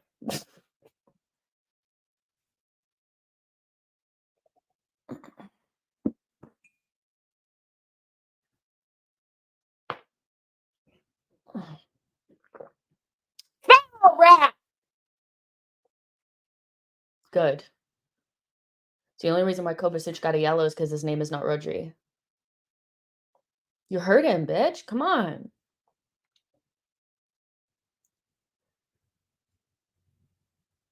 Come on now. That's a red.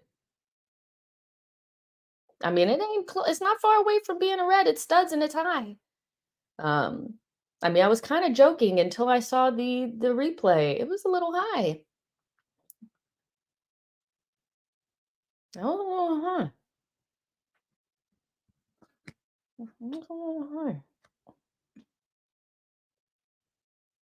That is a red. No, I'm for real now, y'all. For real. For real, y'all. Like, I'm not even, I was joking at first. I'm serious now. Look at that. It's high on the ankle. To me, that's a red. He doesn't stamp, but it's high. It's reckless. That should be a red, honestly. They're not going to give it because they're not going to give City a fucking red. Let's be fucking real. Let's be serious.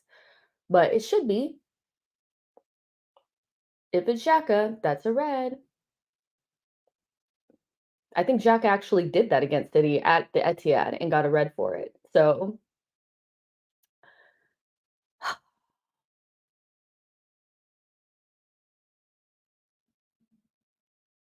I was joking at first, y'all. That's a red. Fuck y'all. Um, it's a red.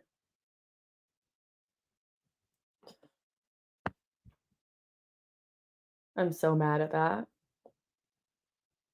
Anyways, get back to concentrating on this game.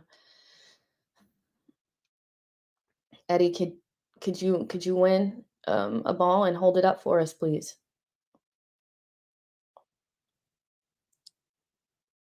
Red, you fuck! Come on. That is a foul. Is the ref? Is he blind? He didn't call it at first. The AR, the assistant ref didn't call anything. The center ref had to tell him it was a foul.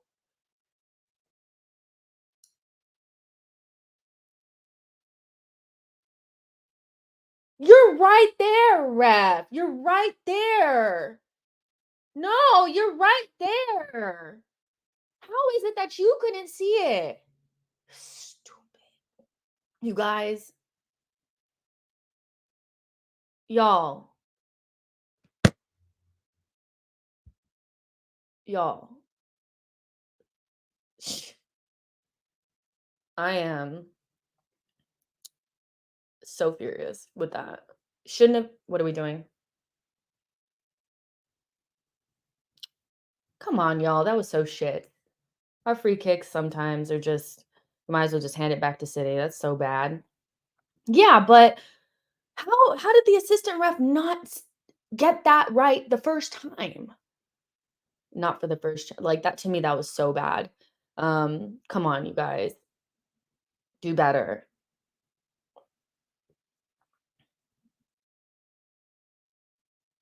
Monk says, it's what we're doing in possession that's worrying me. Afsar says red.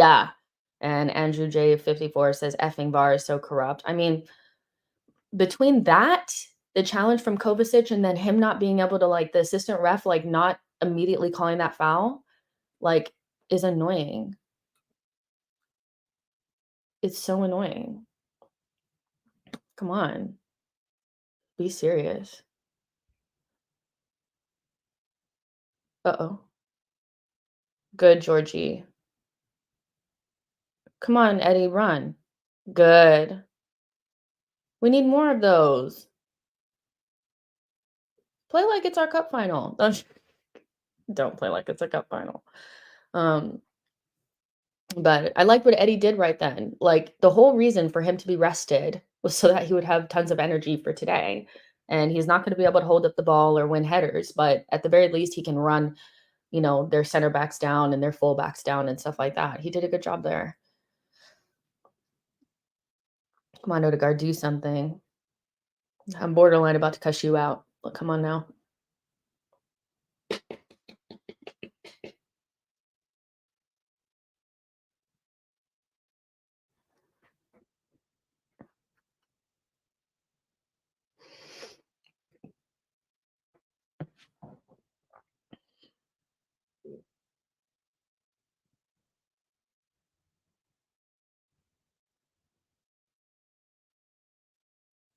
Shit, I'm scared.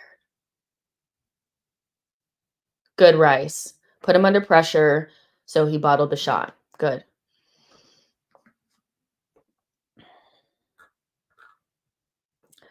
Mark Neighbor says, technically speaking, take a couple of nervous moments from Rhea. They have done nothing in our box. Famous last words. This is a chess match. Yeah, I mean, we were talking all confident after Lons, after remember, like, oh, we weathered the storm and now look. And yeah, so I don't want to speak too much, but I think you're right. Like, besides the nervous moments at the beginning, it's just been kind of like a chess match. So yeah. Sean says, what is the score? I'm just starting to watch your stream. 0-0. 0-0. Andrew says, we need a left back. Rhea, you are scaring me to death, child. Pass that ball. Another bad challenge from Kovacic. He should be sent off right then. You clown. You clown. You clown, ref. Ref. Oliver. Oh my God. Come on.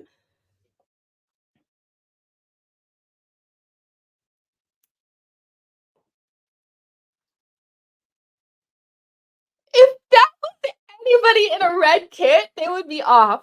I am shaking. I bet you Arteta gets a yellow card before Kovacic gets a second one.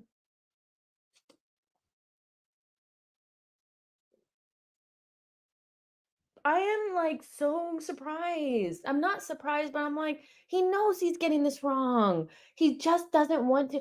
You know what? If they're trying to make sure that they keep this game a spectacle and both teams keep 11 men on the pitch, what happened all the times when we played them in the past and ended up with reds? What happened? Because I'm kind of okay with the idea that we don't want to give out red cards like so early in the game unless they're like super flagrant. But any other time that we've played against them, a red card was there. And they didn't give a shit about the spectacle. They didn't care how soft it was, they were giving us a red. Shit. I'm so over it. I'm so, like, over life right now.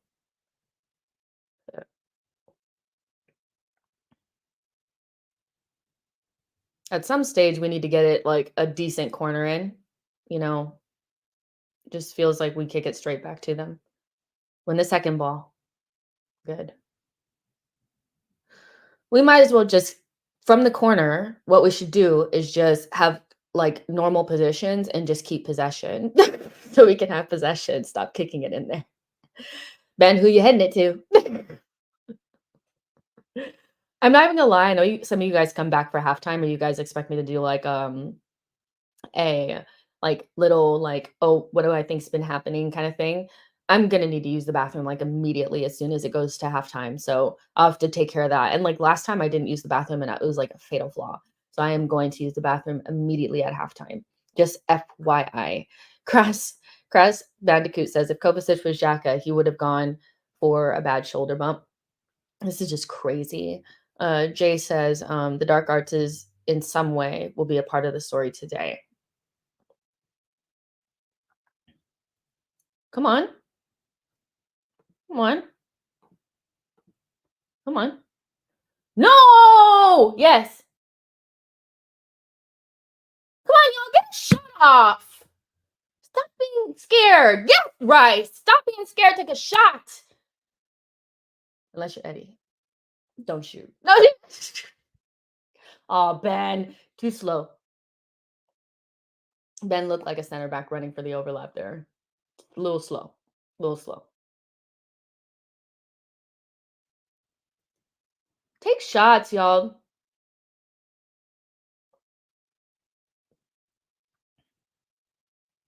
Damn, I miss Saka and Martinelli. I mean, I never took them for granted before, but I never will now. Ooh, great throwing routine. Huh. Hit, hit. Shit. Oh God. Oh God, they're looking for the robot. Yes. Fuck you, ref. It's shoulder to shoulder. It's shoulder to shoulder. Yeah. Holland complaining. Shut up. Yeah. Now, I just need to get down. Ref. Idiot. I thought he was going to bottle it there.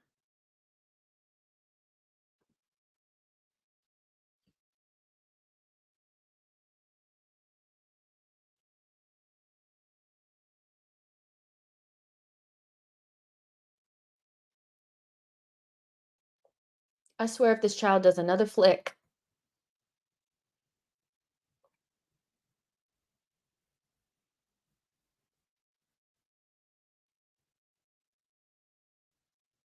Uh-oh.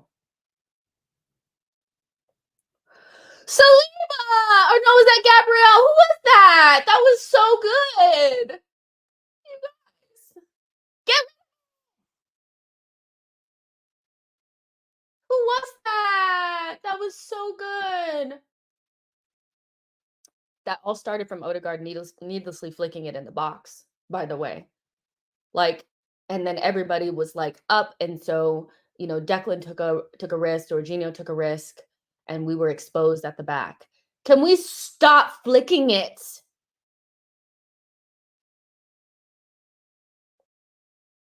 This is not the game for flicks. This is not Bournemouth away, honey. Like, we need you to just get it and pass it normal, okay? We're only gonna get into the box, like, once. When we get there, I need there not to be a flick.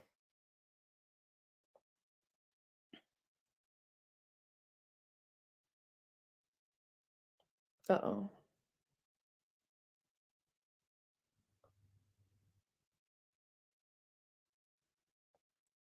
Hmm,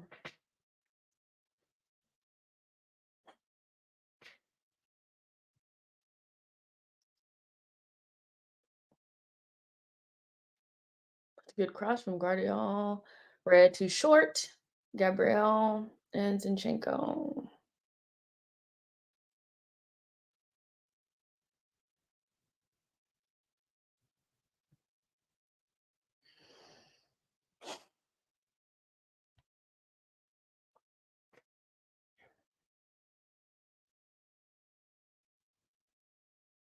Get out there.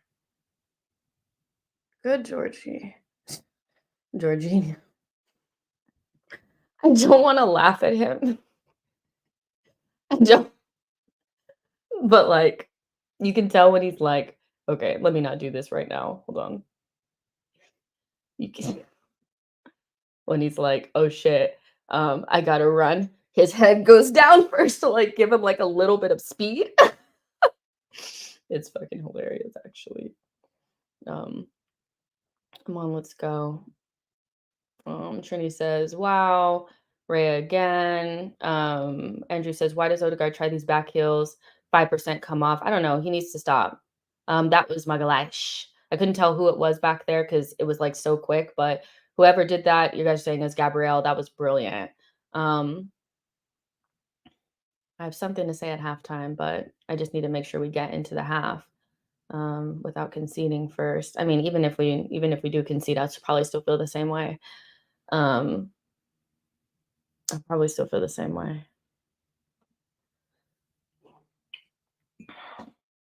Um, I think the game has been evenly pretty much contested. If our goalkeeper could just take a little shot of tequila at halftime to calm himself down, or get some CBD oil and rub it on his fucking temples so he can calm down, then we'd probably be okay. Like, his shakiness, I think, is just, he just needs to suck it up. You're at a big club now, and these games are not just free hits anymore. They fucking mean something. So concentrate and stop, like, losing your marbles. Like, um, but it's been pretty evenly contested. I don't know. I just want to get to halftime, really. Jorginho's making me die. Oh god, Jorginho. It's the way when he needs to run, he has to put his head down to, like, gain a little bit of speed. It's so funny because it's not doing anything to help. Um, Zinchenko should deal with this. Good. Now can we keep. No. No. Yeah. No. Yeah. Okay. I almost couldn't breathe, y'all. That scared me. That little passage of play there between Zinchenko and Trossard and Jorginho, child. I thought we were cooked. Please. It's risky. It's risky. Oh!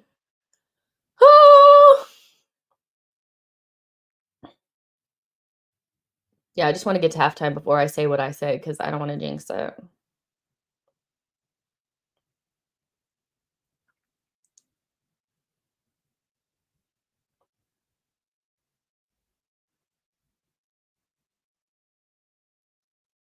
Eddie? Yes, you held the ball up, good! That's what we need you to do, honey, we need you to hold the ball up for us. Come on. Can't do anything if you don't hold the ball up. Good, that was good from Eddie. Just keep possession. I don't care what we have to do, just keep possession. Don't flick it! I swear to God, I'll kill Odegaard if he does one more. I will fly to London. Come on, get out of each other's way. Nobody's in the box. Come on, that was shit. Eddie was off. Why did he touch it? How about we don't mess up every chance we get when we're in the box by just running into each other and being brain dead? How about that? If you're offside, don't touch it. Don't touch it. How about that?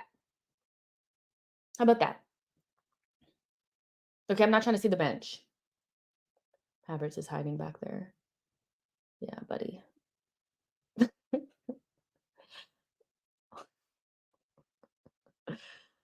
Oh man. How much more time before I can relax for a minute? I'm trying to watch this no more. I'm trying to go back to bed. This is too stressful.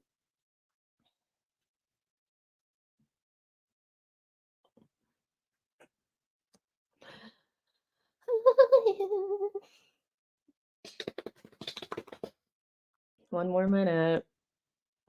This is usually when we lose concentration. Concentration. Concentration is the game.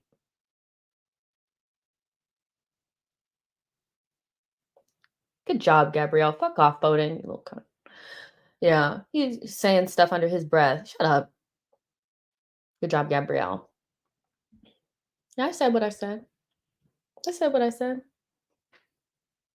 I said what I said. I have something to say at halftime.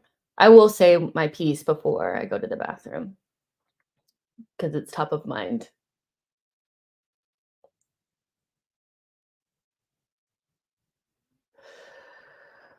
Oh, okay.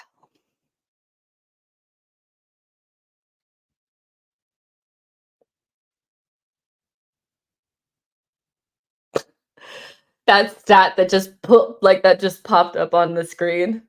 Mikel Arteta has beat every single team that he's like come up against since he's been Arsenal's manager, except for Manchester City. He's lost all 7. Damn.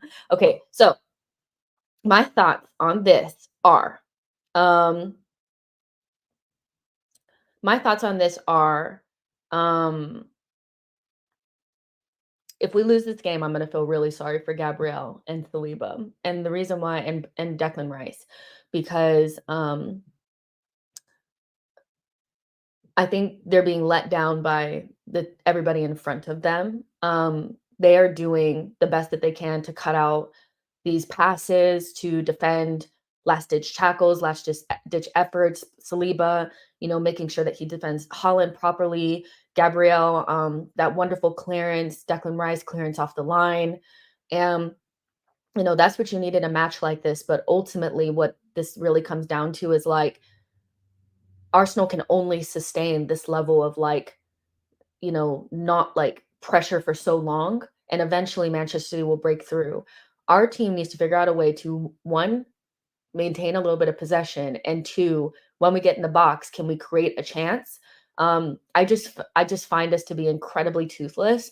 And a lot of it just comes down to players making horrendous decisions in the box.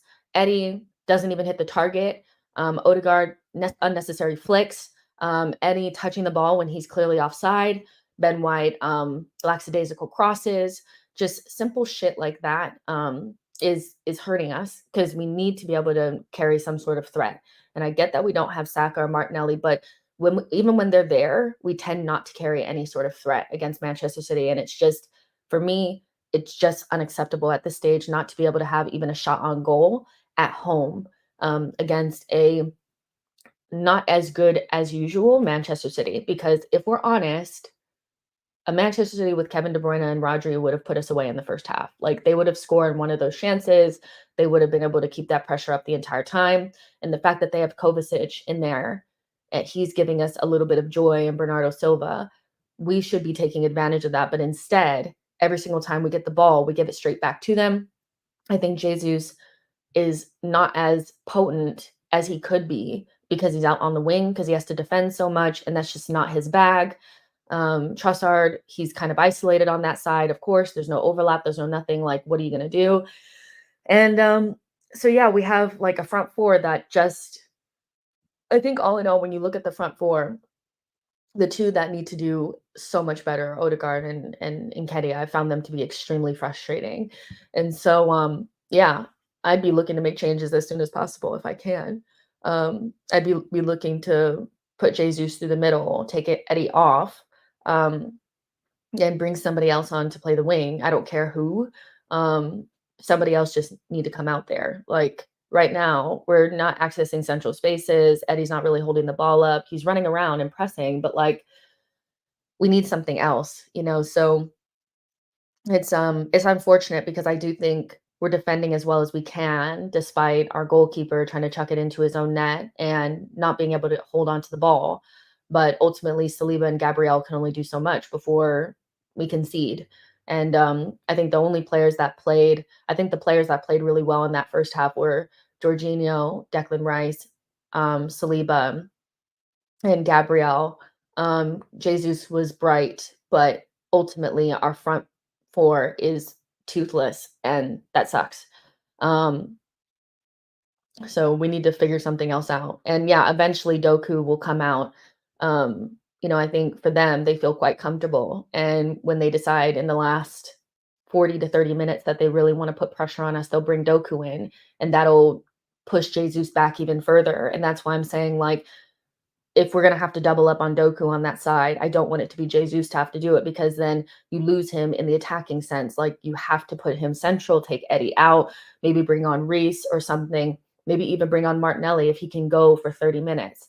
Um, but ultimately, I don't want to see Jesus tracking Doku because it's a waste. Mateo Kovacic should be off. He had the first one that should have been a straight red for serious, like foul play and or dangerous foul play or whatever. And then the second one, he should be off. Anybody else would have been off, but because he's wearing a sky blue kit, people are just giving him like, and they don't want to give him a red in the first half. He should be off, like, period, point blank. But the fact that he's in there as well, like, shows you that, like, you can get the best out of him. Like, he's not a destroyer. Like, you can get by him, and like, they may take him off in the second half because let's be real, he's going to get another one of those because he's not very mobile. But, you know, I think he should be off. Like, he 100% should be off at this stage. That makes no sense. Um, Anton Dunn says he's going to use Doku in the last 25. If they don't score, we can try to match it with Martinelli. Philip says Jesus looking really good on the right. He's looking bright, and like, I want that threat central. I don't want that threat on the side, because who is Jesus passing it into? Like, who is he creating for? Like, there's nobody there. So ultimately for me, um, I want I would like to see Jesus move central, you know. Alistair Ben says, happy with the first half, 0-0 at halftime. I think Martinelli and Partey Nelson to come on. Andrew says, I'd sub Rea. He's been rubbish, and take Eddie off for Martinelli. Um, let's see. I forgot to mention that Jorginho was good as well. He was. Jorginho was good. And of course he's fine. Like, he has a bunch of physical monsters around him, so he's not being exposed as much as he would be if Havertz was next to him, or, whatever. It's like he's very much so, like, cocooned by Rice and Saliba and Gabrielle. So I never really thought that we would be in trouble with Jorginho. It's just a matter of, like, when do we decide to take Zinchenko off and bring Tommy on? Zinchenko for me is not really finding joy. They're really pinning him into that left back position, and if he can't come central and make things happen, which they know what to do, they know how to stop it. Then you might as well have Tommy there just to defend, you know. So yeah, but ultimately I feel like you need to figure out a way to get more out of your left wing, your center forward, and your number 10. Odegaard, for me, is performing well below the level required for Arsenal to have any sort of dominance in this game or create chances. And he's having another ghost game, and that's really unfortunate. I can understand Eddie because he's not good. Like, he's not as good. He's not a great player. Like, he's not somebody that's one of the best in this position. So ultimately, him being out there is for me on the manager. But Odegaard, you're one of the best in your position in the league, and probably in Europe. So I need you to like, there's no Rodri and there's no Kevin De Bruyne. You should be starring in this match in the midfield. And right now, probably the star in midfield is Declan Rice. Um, yeah, he needs to get it together. Period. Omar says we need to foul the shit out of them when he does that. Andrew says Rice saved us early on. He did. Micah Richards says Kovacic should have gone for the second foul, 2 yellows. Walcott thinks he should have gone for the first one. Yeah, he should be off. Like, there's no doubt in my mind that we should be playing against 10 men. But the fact that they're wearing sky blue kits and it's a big match and they, want to salvage it because it's big, they never thought about that when we were getting the red cards. They didn't give a shit. Now they care because, it would have went to the team that inevitably everybody wants to win anyway. It's just bullshit. Like, nobody else would have been able to survive that. Not Shaka, not Casemiro, not anybody else would have been able to survive what Kovacic just survived. But you guys, I need to go to the bathroom. So I'll be right back. I'll be right back. And yeah, we'll keep the party going.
Are we here? Are we here? Okay. I am back and I'm feeling like a queen right now. Martinelli coming on now. Let's Martinelli coming on is good. We need some threat and let's see what Martinelli can do.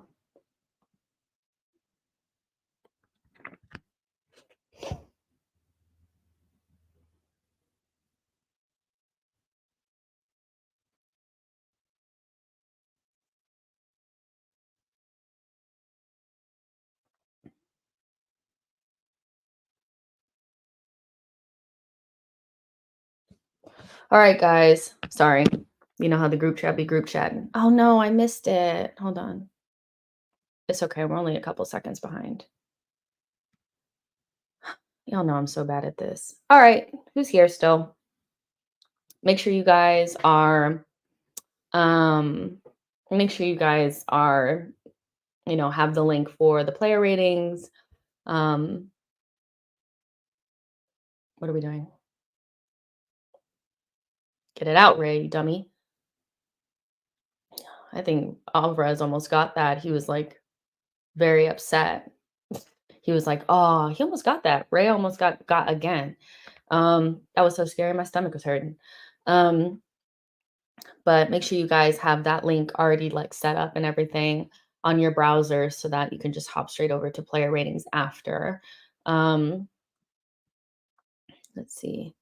Um, Odegaard finally won a battle. Good. I mean, it's not like it's Bernardo Silva, honey. Eddie, that's do you see that touch, y'all? I'm sorry. Do you see that? And people are like, "What's your agenda against Eddie?" Okay. Okay. He took the worst touch.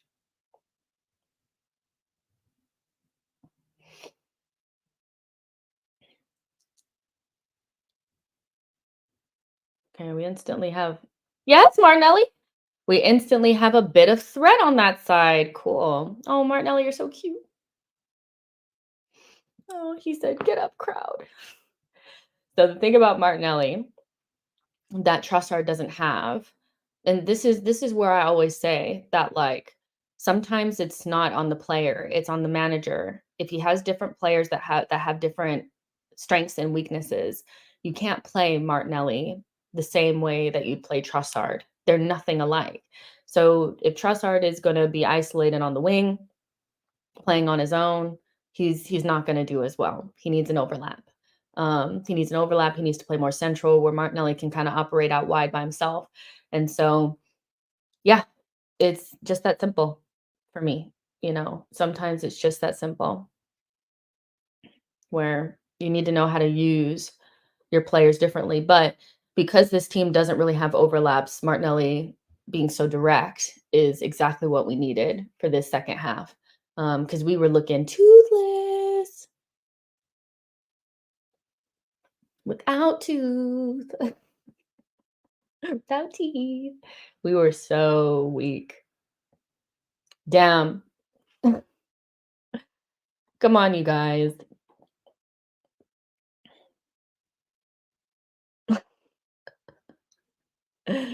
Gunnar says Eddie should have been subbed. Um, ooh, let's see. Eddie should have been subbed. The thing is like he's clearly very trusted by the manager, so anybody would have known he's not getting subbed. Um, the truth always comes to the light. Says they will not date you. When I say these players are cute, I mean they're cute like little children. Nobody is trying to date people that are more than 10 years younger than me. Let's be serious. Like, and even the way that I said it should make it obvious that it's not anything other than how adorable. If you've been on this channel, you may not have, but I just think of all of these guys as like little kids, especially Saka and Martinelli. Like them being as old as they are now is like crazy to me. So yeah, nobody's trying to date them. And yeah, let's be serious. Let's be serious. Um, Rice is having a great game um, so far. He's doing what we always expected him to do, intercepting, getting us forward, giving us grit, all that kind of stuff. Martinelli, great ball.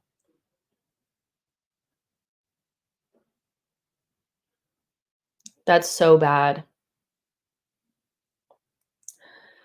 That's so bad. Like, the initial corner from Martinelli is brilliant. They flap at it, Gabriel gets a touch, Jesus tries to put it back in the mixer, Ben White kicks it out to Odegaard, he needs to keep it.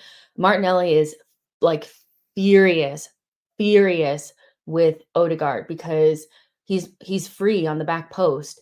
Um, I'm just yes, Rice, good job. Look at my buddy.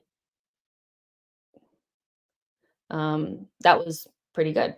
That was pretty good. We're finally playing a little bit more direct. Um, I do think after this injury from Martinelli, anybody that's been, kind of saying Martinelli is like just like a side piece to some of this, he is integral to what we do.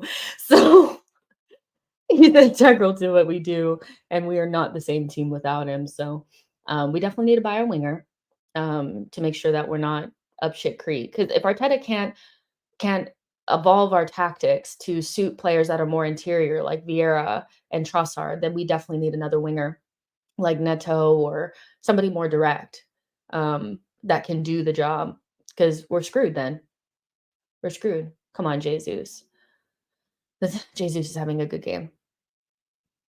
He's having a good game.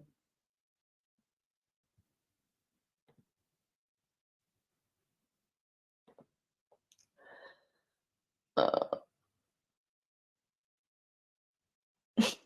okay, so the Emirates is loud.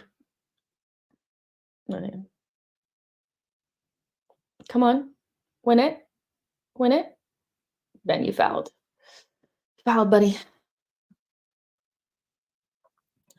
John says Martinelli, man, is so good. It feels like it's been months since we've seen him. I think it also feels that way because he wasn't like 100% fit at the beginning of the season either. Remember, he kind of came in a little bit later to preseason.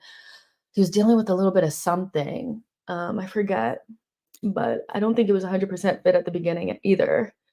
So now we're seeing him really direct and stuff.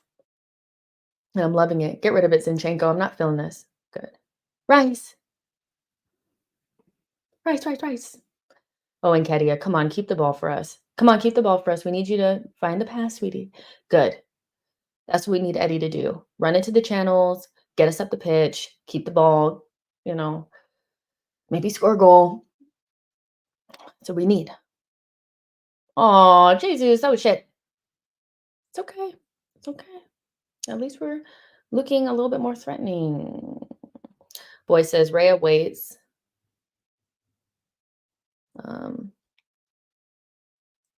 Rhea waits for the ball, waits on the ball for City to press him. Now City have stopped bothering to press him. Is Arteta going to get mad that he's now going long?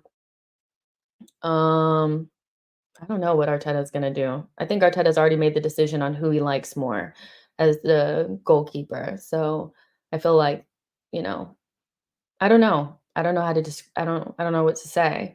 I think people want justice for Ramsdale that they're chasing. They're not going to get it.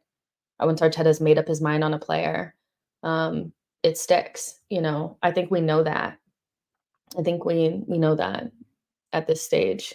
In my background, I'm just moving around. Um, but I don't know what to tell you guys. Like that's kind of Arteta for you.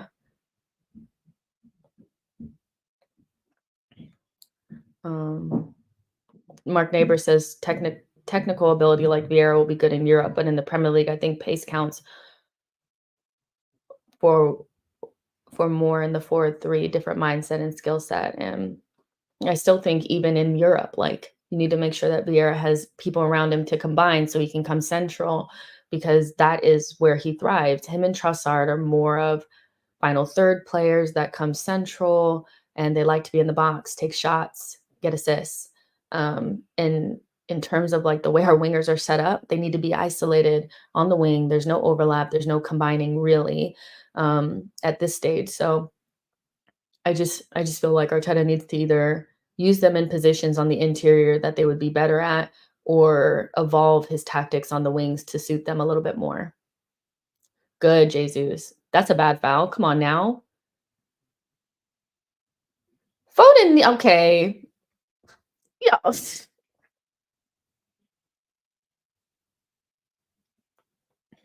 You know, a real striker just shoots that, right? When we finally get a strike, that's great, that's great. Oh, how did they still end up with it? Shit, Rice hits it straight to one of them. Okay, let's not overdo we're stretching a little bit for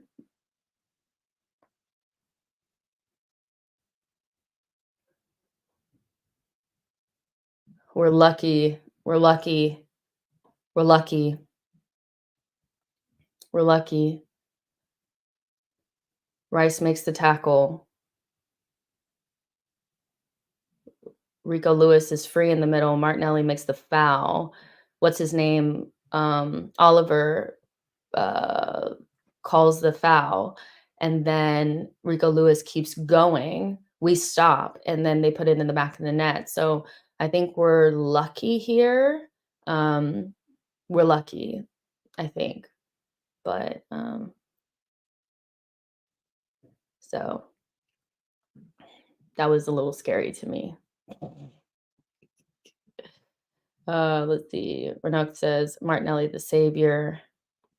Mark says for the haters, Jess has used Cutie and Sweetie. She's going to use Boo next. Just warning you. Yeah. There's if anybody has any doubt how I see the players, they're like obviously they're young men, but they're like kids to me. I definitely would talk to them like I would talk to like a young kid. Come on, sweetie. Or like I'm a soccer mom or something. Come on, sweetie. Kick the ball. Um, so yeah, let's go. I'd be such a good soccer mom, by the way. Like, I would be so good. My kid would always be on the pitch because I would make sure that the coach was afraid not to play my kid. I would make sure of it. You are playing Billy, okay? Come on, guys. Odegaard, hurry.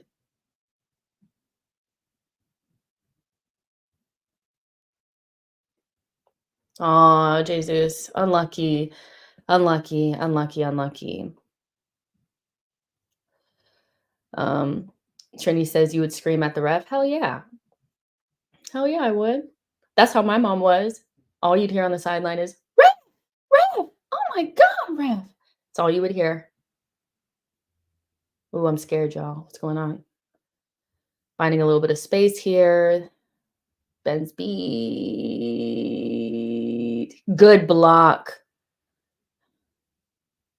I can't breathe.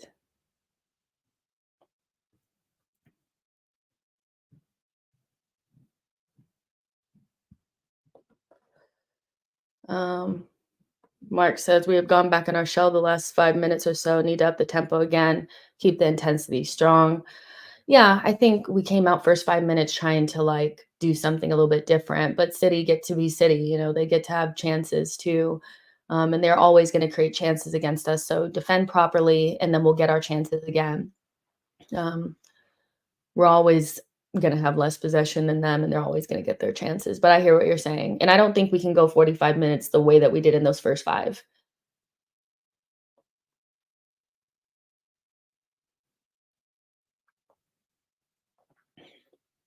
We have more shots than them, but we just haven't really been that dangerous to me. Our shots they're not on goal. Hurry up, bitch.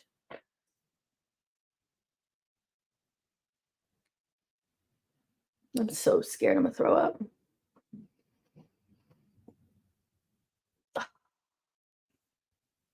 Oh, sorry. I'm just doing whatever back here now. Let's see. Matchy says, I can't take another 30 minutes of this. I can't wait for it to be over. Y'all, I cannot wait for it to be over. Um, Cannot wait until final couple minutes, and then we can do player ratings, and I can go on with my day. I don't care. Like at this stage, I want us to win. I'll take a draw, but these games we've had too many of them. I'm scared now. Mark Neighbor says 56 possession in the second half so far, much improved, more controlled. Um, yeah, and then they have to watch Martinelli on that other side, which is good. Now let's see what we do here. Ooh, Rice unlucky. Rice unlucky. I think he has to do better there, though. I'm not sure. Because now that he's moving a little bit more, I think they have more space in the midfield because Rice is not so stationary, so he needs to be careful. Um, I'm not even gonna tell y'all who I called the B word. I'm just saying. I'm scared. Like I'm scared. Every time we play it in the back, I'm scared. The truth says I subscribe. That's good. I'm glad you subscribed to the channel. Yes, I'm American, and I think my favorite comment here. Come on, you guys. Let's get a little bit of possession here. Odegaard has been very quiet. This is my favorite comment of the day. You were like my mom. I do give mom vibes. I do. Mom vibes, grandma vibes. Like, I'm not cool. I don't claim to be. I'm very much so a grandma. So I'm glad I remind you of your mom. Trini says Eddie looks gassed. Yeah. I mean, he's ran a lot in the first 60 minutes of the game. He basically all off the ball, just running around pressing. So he's gonna get tired. Maybe we'll bring Havertz on for the last 30 minutes of the game. But, yeah, fun. Renook says, "Partey for Georgie and Nelson for Eddie needs to happen." Um, I think at this stage, because I don't wanna lose an outlet, I would probably bring in Havertz. Um, I know that that's probably controversial, like, putting him up top to replace Eddie, but I mean, you could put Jesus through the middle too. This is true. What are we doing? Shoot. A shot on goal.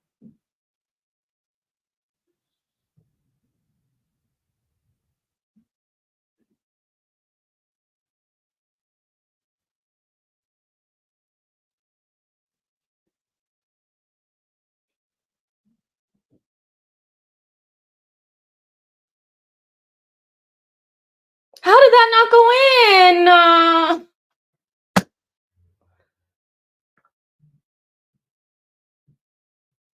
Y'all, how did that not go in? Because good defending from Ake, fair enough.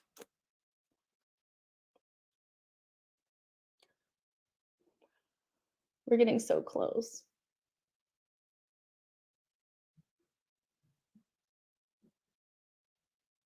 What is that from Zinchenko? Jesus, it's a nightmare. Come on. Thomas says, it's Jess calling people child giving mom vibes. um, sorry. The comic moth says, we'll see Lord Kai, I believe. P Trim says, can Fabio's long shooting be useful here? Maybe, but I don't think we need to change the midfield.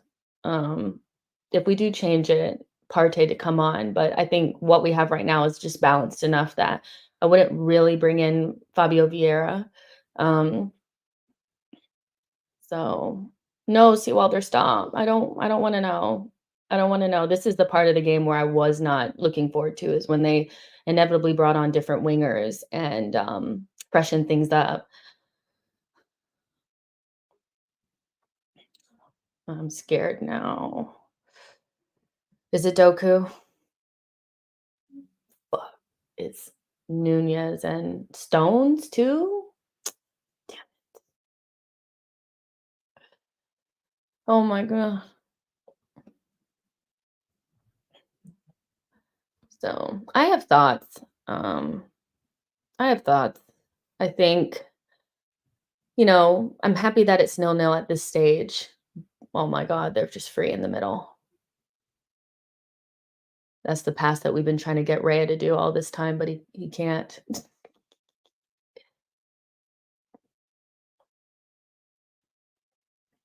He can't do it. Um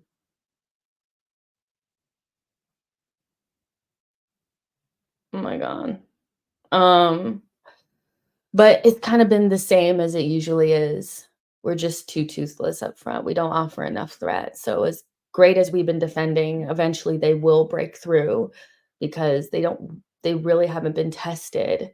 And they really don't have much to worry about. So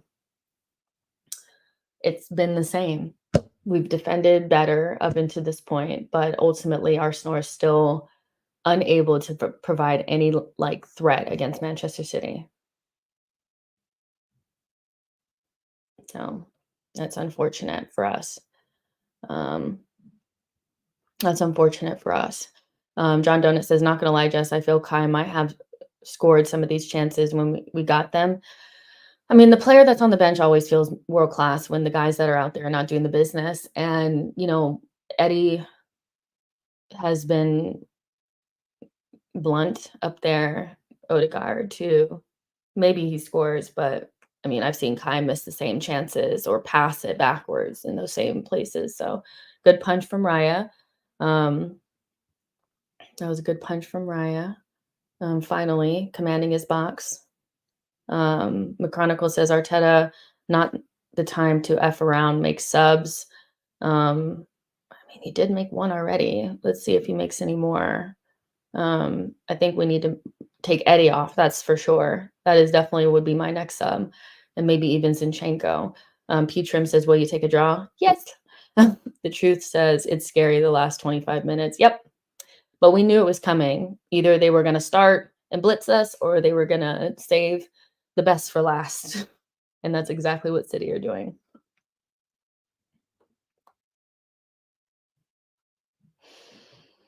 Let's see.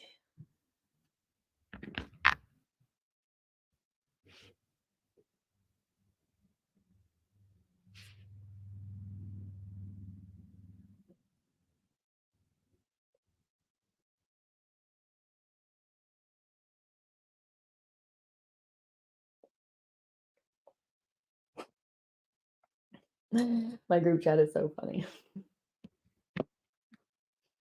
I won't repeat what they're saying.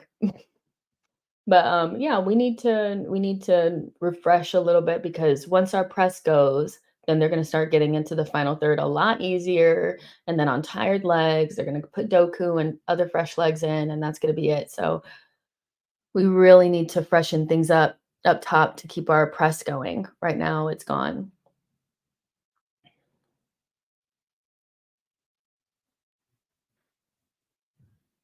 But is anybody even up?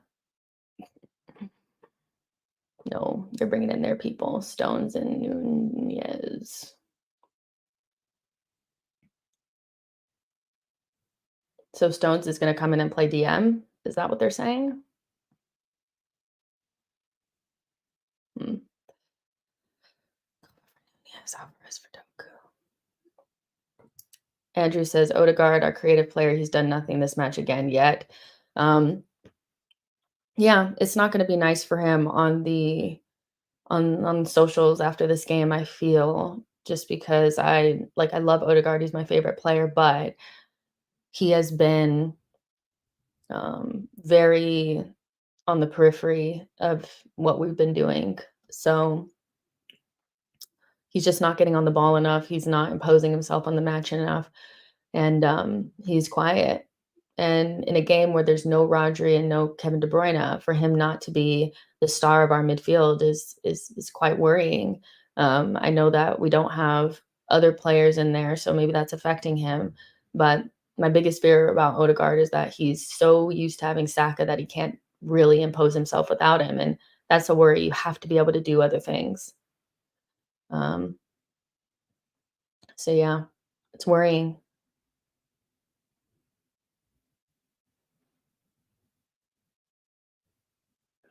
Zinchenko wins the ball.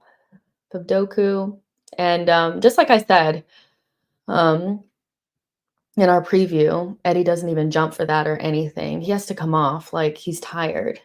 Um, but let's see. Um, I knew Pep was going to put him on Zinchenko's side no matter what. Like We're talking about White because he's been playing on the left, Doku, but whatever side Zinchenko was on, he was gonna put him there. And my problem with Arteta now is that he really should be putting like Zinchenko's dead at 60th minute. Um, so you might as well take him off and bring in Tommy now that you know that Doku's gonna be on this side. If he's not on this side, they'll switch him. But it's a little strange that Arteta waits until oh shit, he waits until we concede to make the obvious change. So we have the ball now. What's Ben White gonna do?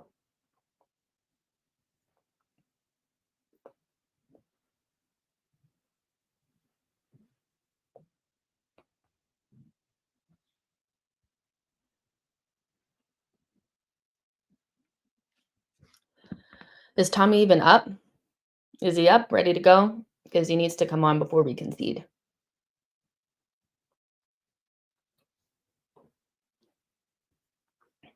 Because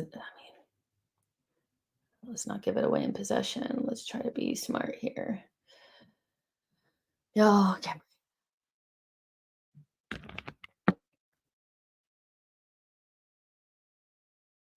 Foul.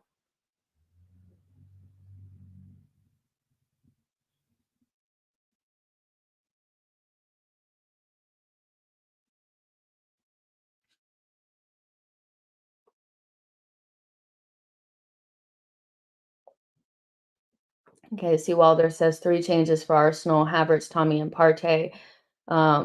These are changes that have to happen now because they have to happen before we concede. I'd rather see us do the right things and be like proactive instead of reactive. If we lose from here, we lose from here, but we all know that like we have to get Zinchenko off. And these feel like very proactive subs. Maybe could have came about 5 minutes ago, but it's fine.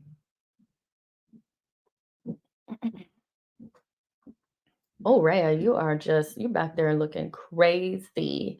Okay. Back there looking insane.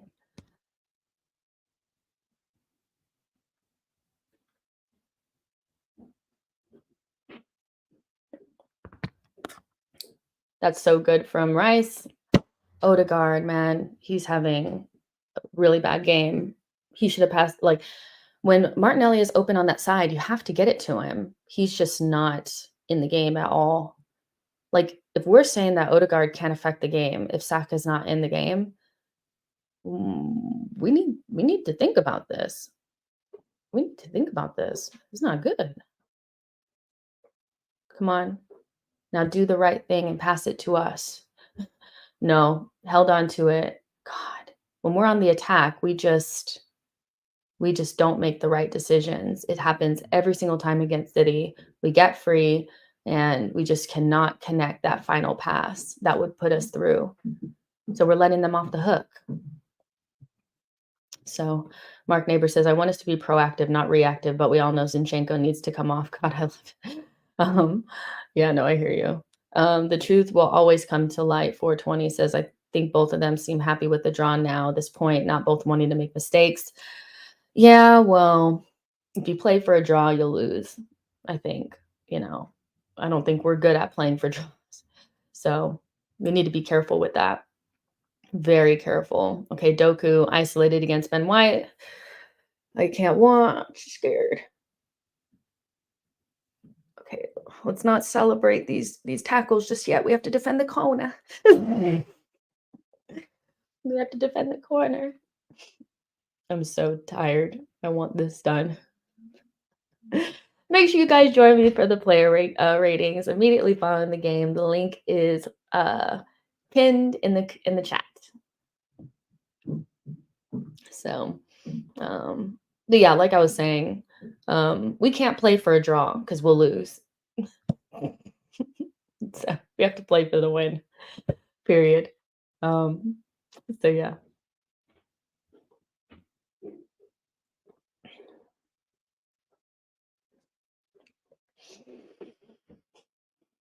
How many more minutes do I have to suffer?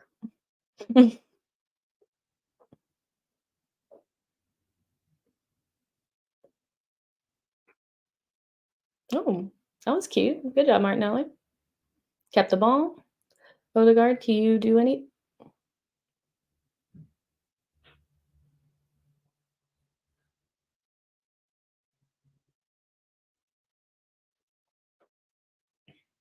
Honestly,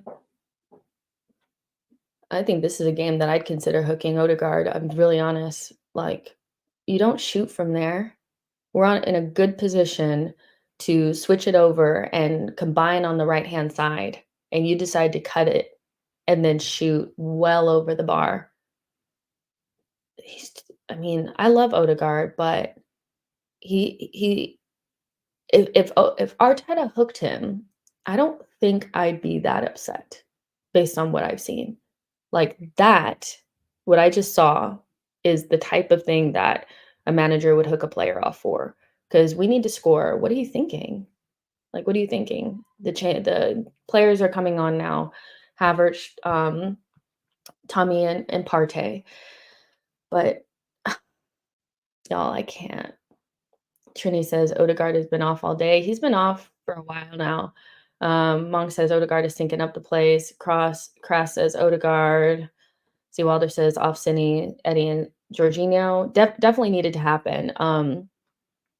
Eddie was tired. Zinchenko, needed to come off. If we could win this, that'd be great. And Jorginho is probably needing to come off too. He actually had a good game. It's a shame that what was going on in front of him wasn't good enough, but, like, Rice and Partey were fine or not Rice and Jorginho were fine, and so were Saliba and Gabriel, but everybody in front was just being so wasteful. So wasteful. Good. Everybody play like Jesus. Odegaard gets beat. Good. Nah, I'm tired, y'all. I want this game done. Odegaard, come on. He is having such a difficult game. Um I don't know what to say. Is he injured? I don't know. I don't know what to say. I love Odegaard, but what the fuck? Such a bad game.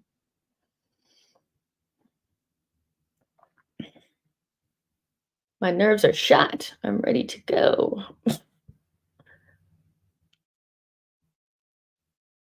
Oh, Havertz actually got up for that.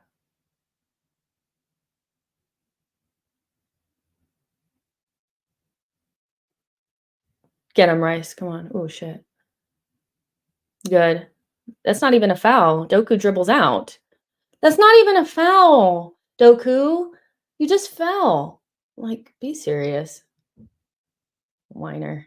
Complainer. Can we impose ourselves? Arsenal desperately need new attackers. We need like two, for real. Like, it is so unacceptable at this stage for Arsenal to still be toothless against Man City. I get that they're the best team, but like we just do not have the ability to create chances against them. Clear cut chances. I don't think we've had one. Maybe one. We get into those areas and we just are like, like, come on, concentrate. No more brain farts.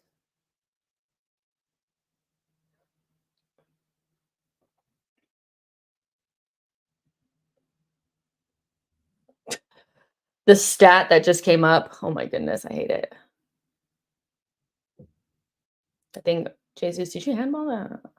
No, he controlled it. Oh, Jesus, no. What are we doing? Good.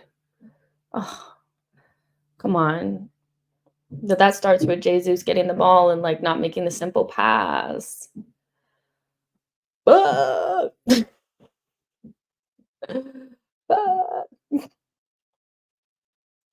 Seawater says some wonky passes from Odegaard, but he's had a very hard job on his hands today. He has. I just feel like he could do more. Partey, don't let this be like the Community Shield where you got turned by a Foden, man. Come on. Can't be getting beat up that high.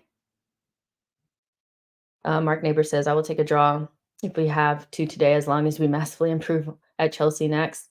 We cannot play or a draw. I'm telling you that right now. If we start sitting back, just trying to like maintain, no, no. Oh,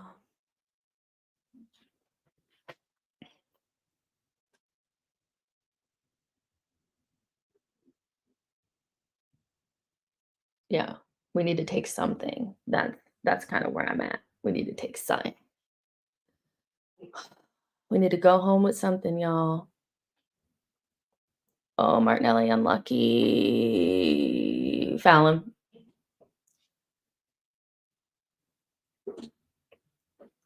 Martinelli was unlucky there.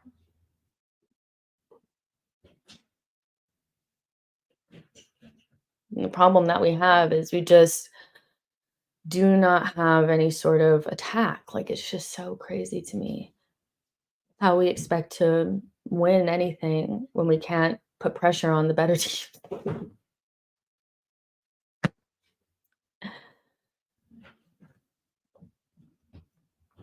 You need a number 9.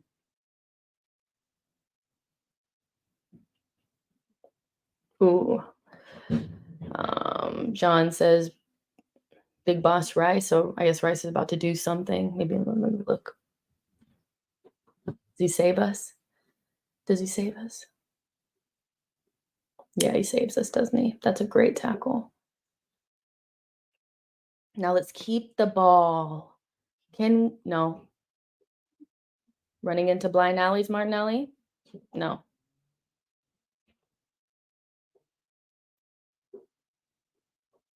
Come on now. I didn't like that from Martinelli. Like, pass it.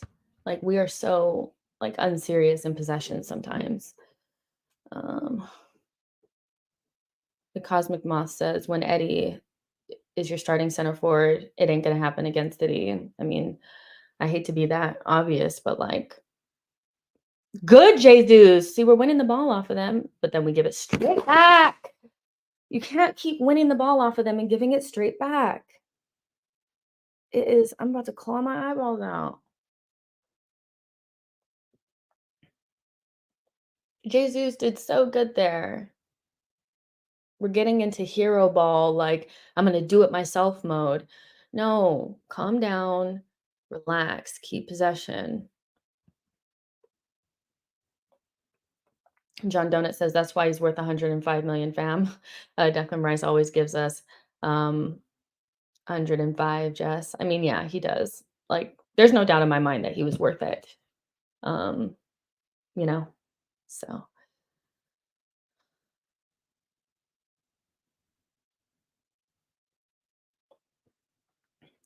you know, just I need to see more from the front four, man. Right now, it's just like Arsenal desperately need to buy like 2 attackers. I know we can't in January buy 2, but we need at least we need we need 2, man. This is just not good enough. It's not.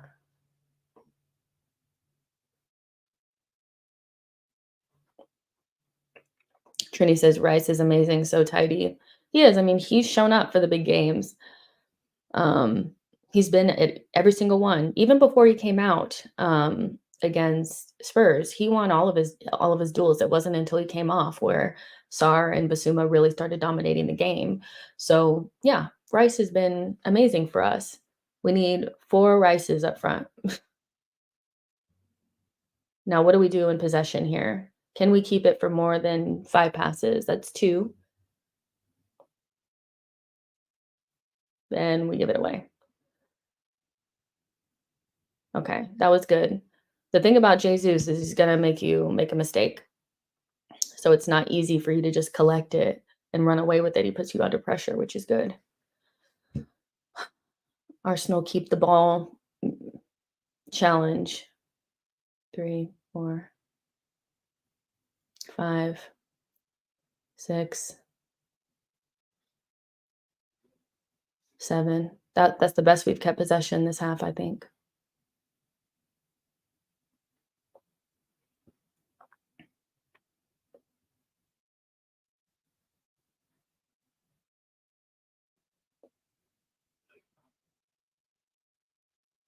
I genuinely could just go back in the bed and then check the score. I am so not trying to watch it. Why are we turning away from the goal? Why are we trying to dribble through everybody? Why are we not shooting? That's why we're toothless. Fucking shoot. Are they checking?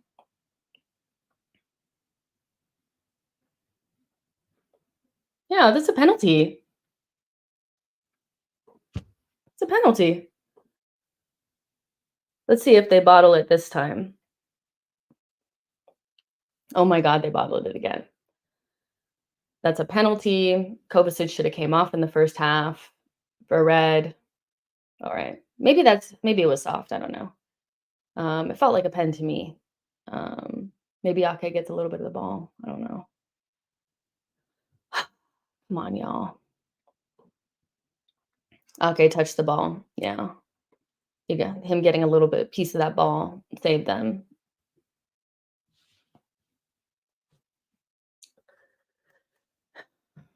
We're in that time of the game where I just kind of need it to be over. Pep, you're out of your box. Pep, you're out of your box. Pep, you're out of your box. See, Pep's out of his technical area. Why isn't he getting in trouble?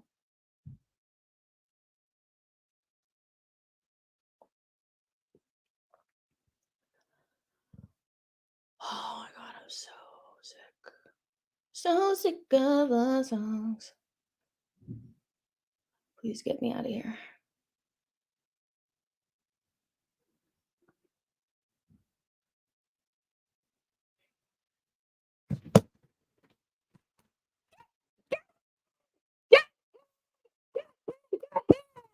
Yeah!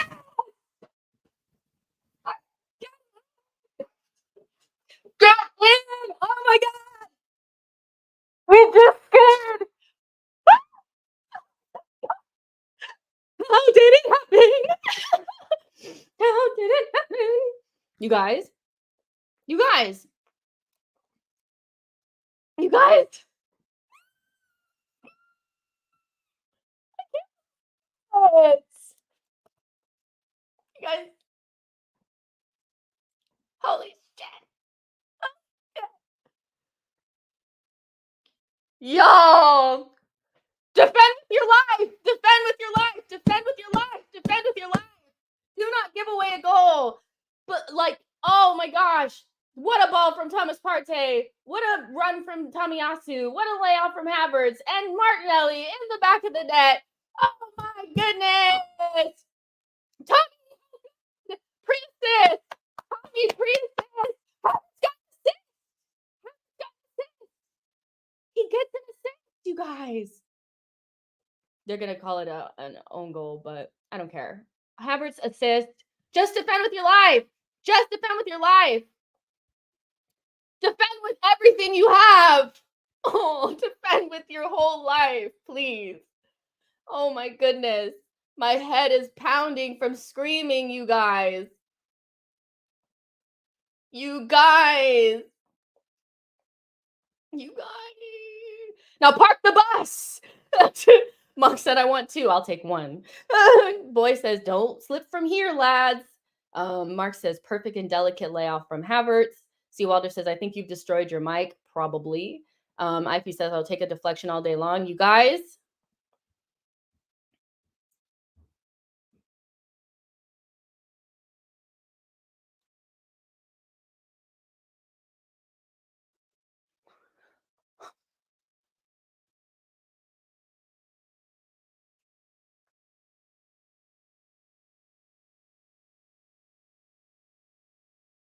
Yeah, look at that. He nutbagged him.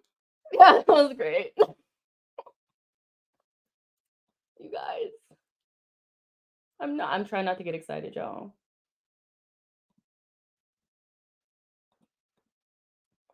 Now I gotta set up the next stream before I forget. Okay, you guys, do the business. Now time is gonna go by so effing slow. You guys know. Y'all know the deal.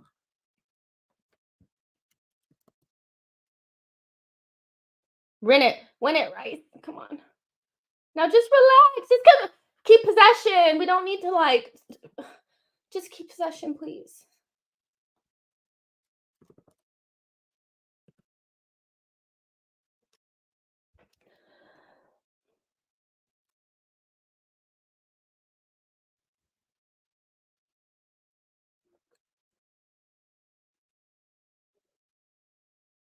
Oh my god.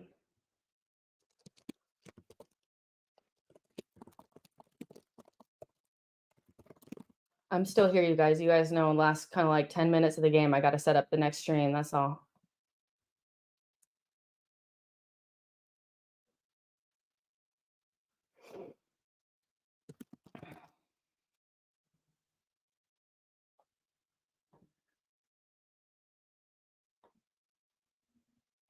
Come on, we got to keep the ball. Just keep it, Odegaard, please. Almost flew through the screen right then. Just keep the ball.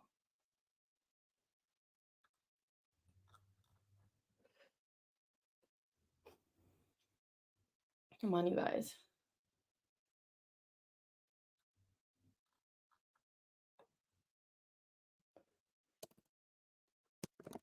Come on, you guys.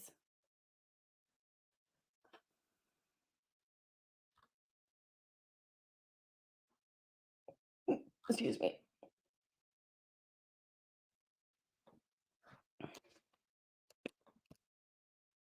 Come on, you guys. Excuse me.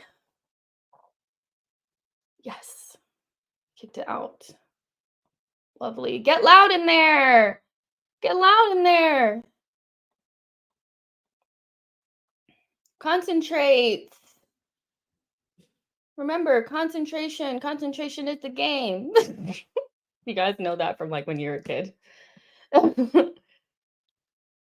I'm not even going to save this thumbnail yet because I don't want to jinx it. I'm not even going to save this thumbnail yet. Too afraid to jinx it. I'm so scared, y'all.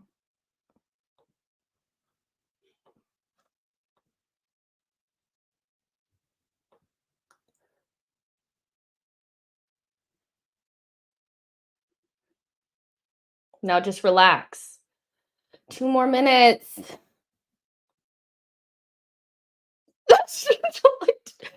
One more minute.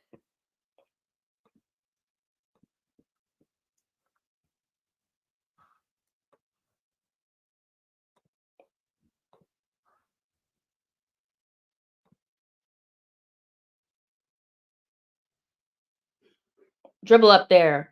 Havertz, keep the ball. Dribble up there, Havertz. Keep the ball. Keep the ball, Havertz. Get fouled. Ref, you know that was a foul, you little loser. This ref, I don't like this AR. He's dumb. Ederson! Jesus is fucking crazy.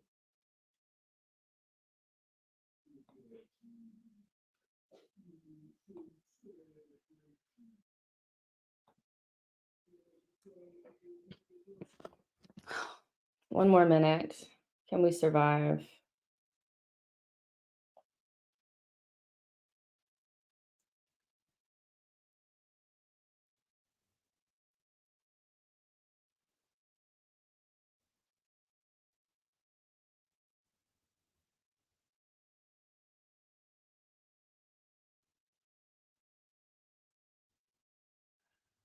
Come on, you guys.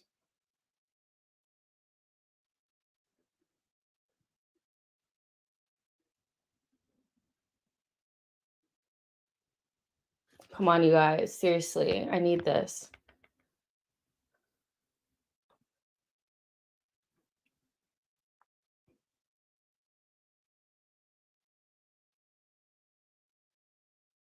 Just a couple more seconds, y'all.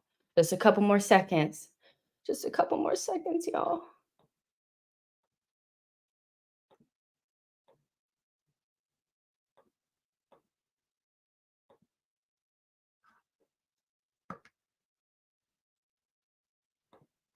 Come on, y'all.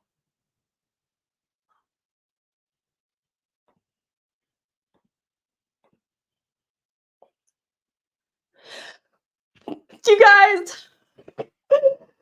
guys, we did it. We did it. We did it. Hop on over to the player ratings. I'm going to start right now. I love you guys so much. Join me for the player ratings. The link is pinned in the chat. I love you guys. This was so much fun. And I'll see you guys in a second. Let's go, you Gunners. We freaking did it.